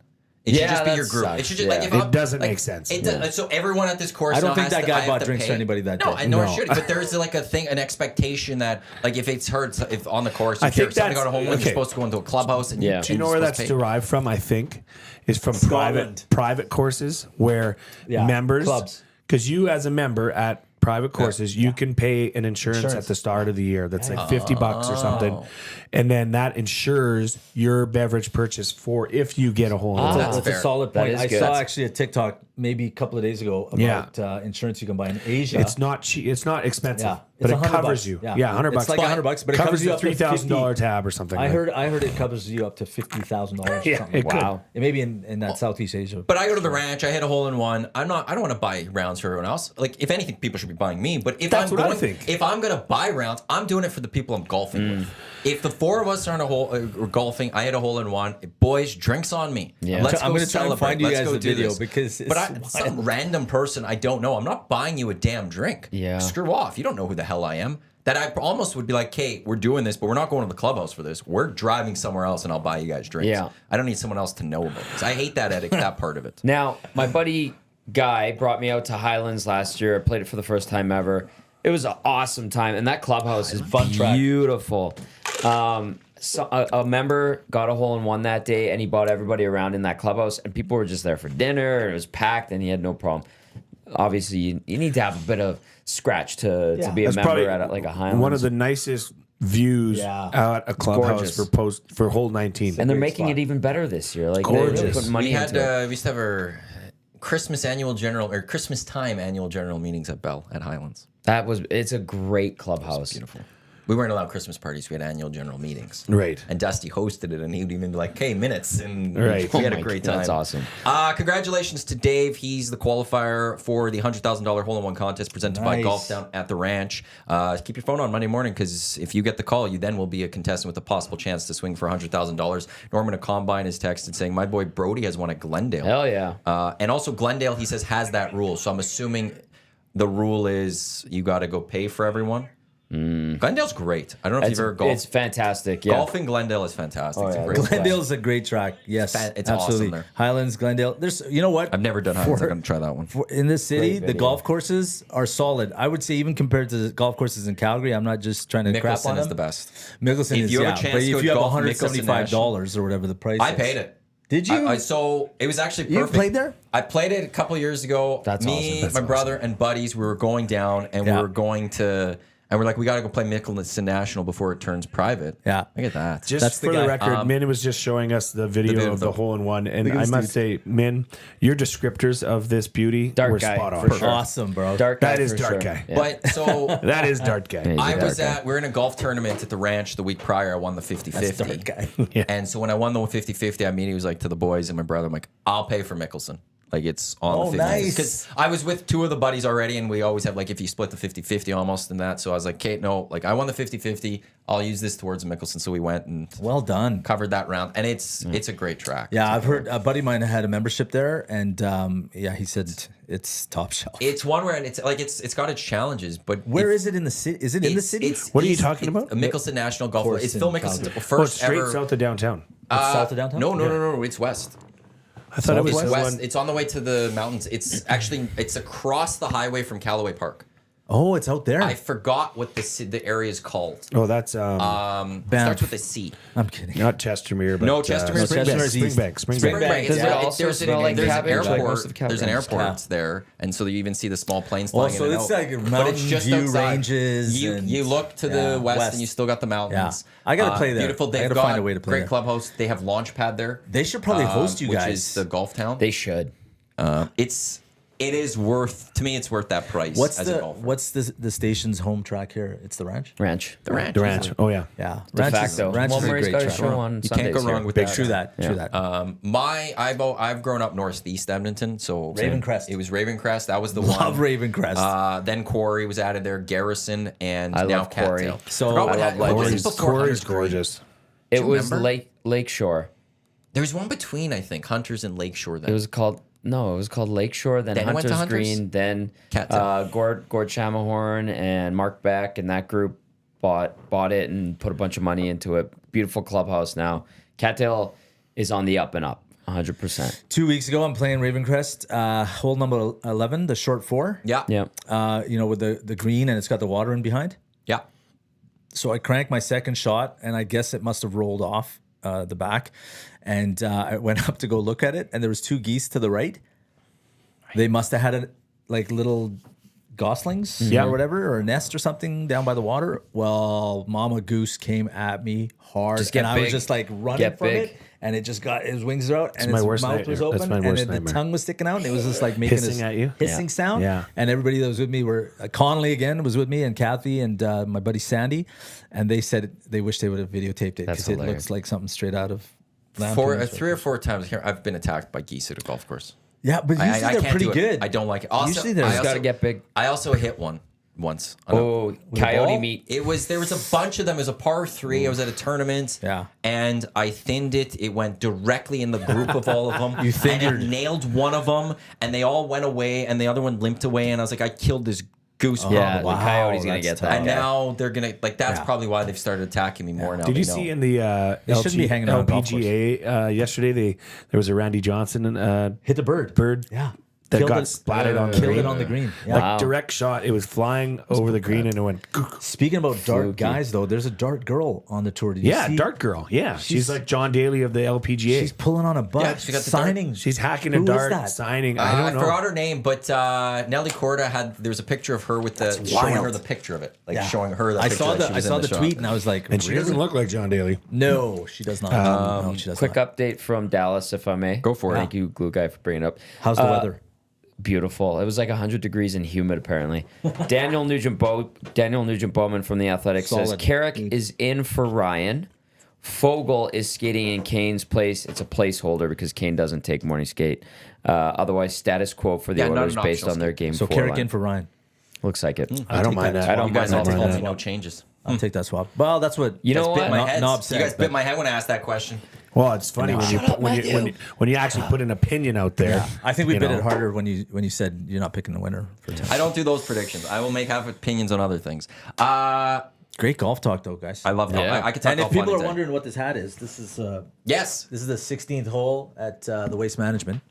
That's a cool. I like Yeah. that. It's fresh. Wow. Logo. That is fresh. They have right. their entire clubhouse or whatever where they sell gear. Like they have so much 16 swag. It's Smart. not even funny. That's easy money, man. It's crazy. And the reason I bought this hat is because I wasn't gonna buy anything, and I walked outside and this guy was wearing it. And I'm like, that's a good nice. hat. I gotta go get that. Yeah. We only have about 9 minutes left in the hangout. I can't finish this. I have to Oh my finish gosh! this I hangout thought properly. you were joking. What? Well, tomorrow is the biggest game. It's a huge game. It's the Super Bowl of soccer tomorrow. It's massive. It's Champions League final. Thanks, guys. I'll see You you got next time. Borussia Dortmund taking on the legends that are Real Madrid in the last Champions League year in this current When is format that that we're game? having. 1 o'clock. Okay.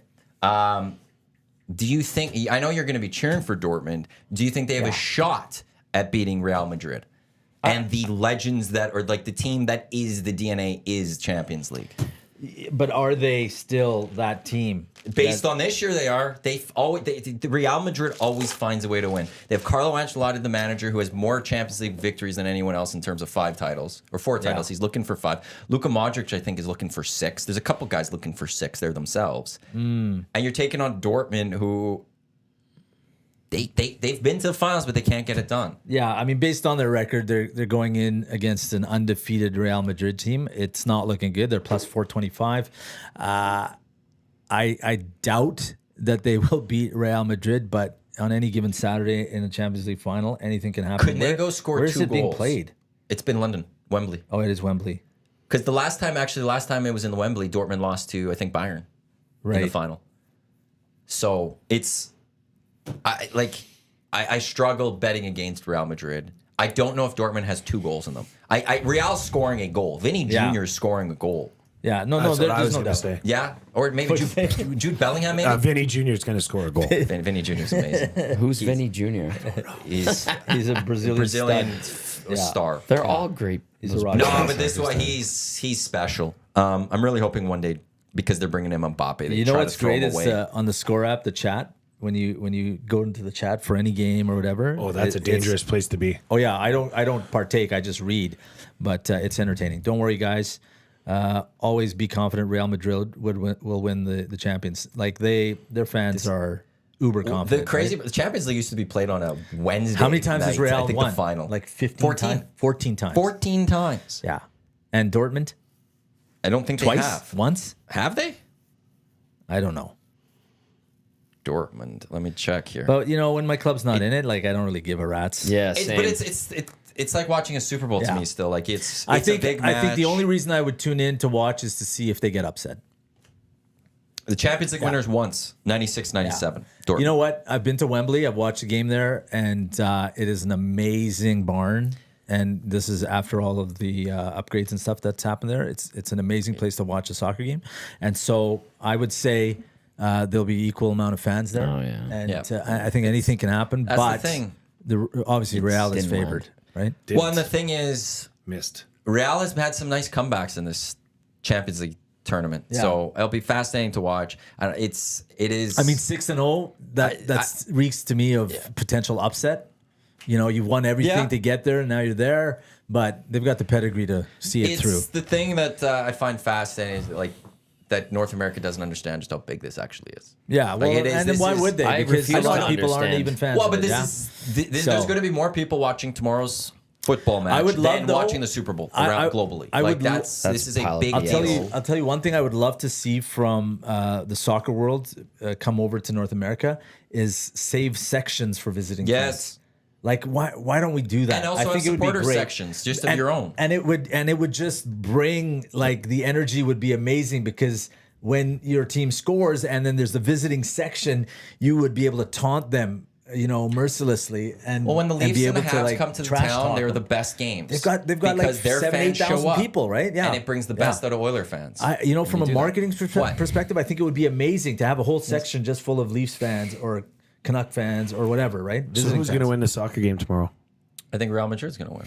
Oh, so now you have Because no one cares. Free thinking mind. No one cares. he's off the None of our fence. listeners You're just care not here. pandering. You're None just, of our none of our listeners Buddy, really care here. You don't have a You gotta bite the Champions bullet League and hat. pick a Yeah. pick a side. Pick a side. Hey, who's tonight. winning the NBA championship then? I just hope it's not the Celtics. I'm cheering against the Celtics. Oh, I think the Celtics are gonna win. I'm a I Laker think fan. the I can't cheer Celtics for the are Celtics. gonna win. I think sorry, the Murray. Sorry, Mavericks- Renee. I'm against the Celtics, and I don't want to see the Celtics. I host the think the title. Mavericks could make it interesting though. How about Luka though? Last night, did you see some of those 3 balls? Jeez, he's unconscious. Crap, I do man. have to full warning because we're coming up on June. By the way, the EST Hangout is going to have a lot more soccer talk starting mid-June. See ya. Yeah. We've got the Euros Holidays. happening, which are fantastic. Euros, boys. But I'll be watching. I'll watch Jay, Euros. you gotta I'll watch watch Euros. Euros. I'll I want days as, off. as we're going, and I'll I'll be watch taking. Euros. I'll probably be taking Euros some days will be off for juice, that. man. But then we That'll also be got juice. Copa That'd be good. America, which is Canada in a major soccer tournament, which is going to be a lot of I'll fun. just Get I'll just watch that game because I'll try to find you in the Get stands. Eric in for those. I'm only going to that out. one. as the but I'll British be here. announcers say, scenes here at Anfield. Scenes. Scenes. I will just say that find your life, me have and you Lieutenant ever- Eric, we will be somewhere for those. Oh Canada yeah, games. LTE is gonna be We'll be salivating. places. Give me He's gonna- Canada, Peru. Give me Canada, Chile. I think Canada could get out of the group. against then- Peru or Chile. I think they could beat Peru Ah. and Chile. It's potential. It's Peru, not I think easy. they can beat. I think Chile will be a tough. Sure, and then as Tough long as they matchup. don't lose a lot by Argentina, like lose by 1 goal, Yeah. and you keep your goal differential proper, they could possibly advance. Are our guys if all they healthy? advance, right now they are. If they advance, they get Mexico, Venezuela, or is it Ecuador? I think it's one of those 3. I think they could win Say that. it right. Ecuador. If they win one of those against them, they're in many the times they go to the spent in Ibiza. semifinals against Argentina. Likely, I think Canada could. There's a potential of getting into a semifinal. Hey, here's a great Canadian soccer story. My kid used to play Scottish. We're at the Dome. This is before Davies signed his big deal over in Germany. So his brother used to play BTB, and he was there watching one winter afternoon on a Saturday. Kids lining up to get their boots signed and all this other stuff. My kid was playing, and I was like, I really wanted to get him over there. I think Justy was about 8 years old at the time, and so couldn't pull him off the field. Obviously, he's playing, and then Davies leaves with his girl. Goes into the parking lot, hops into his Toyota Camry. It's like the middle of February. And I grab Justin. I'm like, let's go. I'm like, Davies is in the parking lot. Hurry up. And we run out there. He's reversing out. And I'm like, hey, signature, my kid, one photo. And he's like, yeah. Puts it in the park, hops out, door open, jumps into the parking lot, gets there, arm around the kid's shoulder. I take a snap. He's like, thanks, man. I'm like, bro, you're a Good beauty. for you. I'm like, you're a beauty. And so to this day, he's got that little pic of That's him, awesome. That's him and nice. Davies in the parking lot of the Scottish Dome. It's a keeper. I love it. Yeah. Bonnie Dunron with this one. More footy talk. Bring Hernan in. Actually, I'm bringing his nephew in. Okay. Yes. Get Luciano. He's a big in. Real Madrid fan. I said I want him in before the Euros and Copa. We could talk. I'll get Scott Laurie in, Redbeard. Perfect. I'll get And then I Lieutenant can have Eric the in. day The two off. of you could go, and yes, we'll just thank talk. God. Oh Thank my. you. Thank you, Scott Laurie and Hernan and Luciano. Okay, and this one, I love this story. Coming out of the 403. My 70-year-old parents got paired up with a couple of guys one time. One of them tees off, splash, tees off again in the hole, starts dancing around. Hole in one, hole in one. My mom, nice par. Oh, That deserves a round of clicks. par. Oh, what's this? We start with Jay. We do clicks Glue guy, for people. glue guy started Are you on round the of radio clicks. today? No, I'm off no, today. you're off? Kids graduating from junior high. oh, fun. All right. Yeah, Riverbend Junior High, big graduation ceremony happening. So I guess he's class historian or one of. Oh, good. So Good for hopefully him. he's got some of his dad's chops. Yeah, get some good stories. Get He'll up be there all and right. just Get start, a few good work digs. the crowd. I said, work the crowd, kid. You can still listen to CBC Radio, Yeah. Radioactive. They're in Ermineskin today. afternoons. They're where? In Musquecheese, there's a big international powwow competition that's happening from today till Sunday. So lots of people coming in, lots of Those are dancing huge, and they're competitions amazing. happening. If you've ever been to one, spectacle from what I hear. That's where you could catch So me Radioactive. on the radio dial. Yeah. So finally, Oilers win tonight? Yeah or nay? Yeah, absolutely. I say it's going to be a close one, 5-4. Do the Oilers win tonight, Jay? yes, Do you have a 4-2. score prediction? 4-2. Tommy, do you have a score prediction? And do you have 2-1 orange and blue team. Tight. Matt. Lock Shop coming up next? Myself and Andrew Hustler Patterson. I got to build actually an Oiler parlay. I've got your hat. For EST parlay for that one. Yeah, take it now. Myself and wow, just spilling everywhere. There's nothing in there. You drank the two Hoots so fast. We've got lots to get to put it on against Lock your Shop. head. We will talk NHL. We will have to quickly talk some NBA Finals. We will talk quickly Champions League, maybe some CFL as well. Me and Huss coming up next year on EST. And then at noon, it's myself and Tommy with the Oil Stream. 5 o'clock, GCLD's Oil Stream pregame show. Tom Gazzola live at Hudson's West Edmonton Mall, Bourbon Street. And then post-game show there as well, Bourbon Street. That's all on EdmontonSportsTalk.com. Tune in, iHeartRadio, and on YouTube.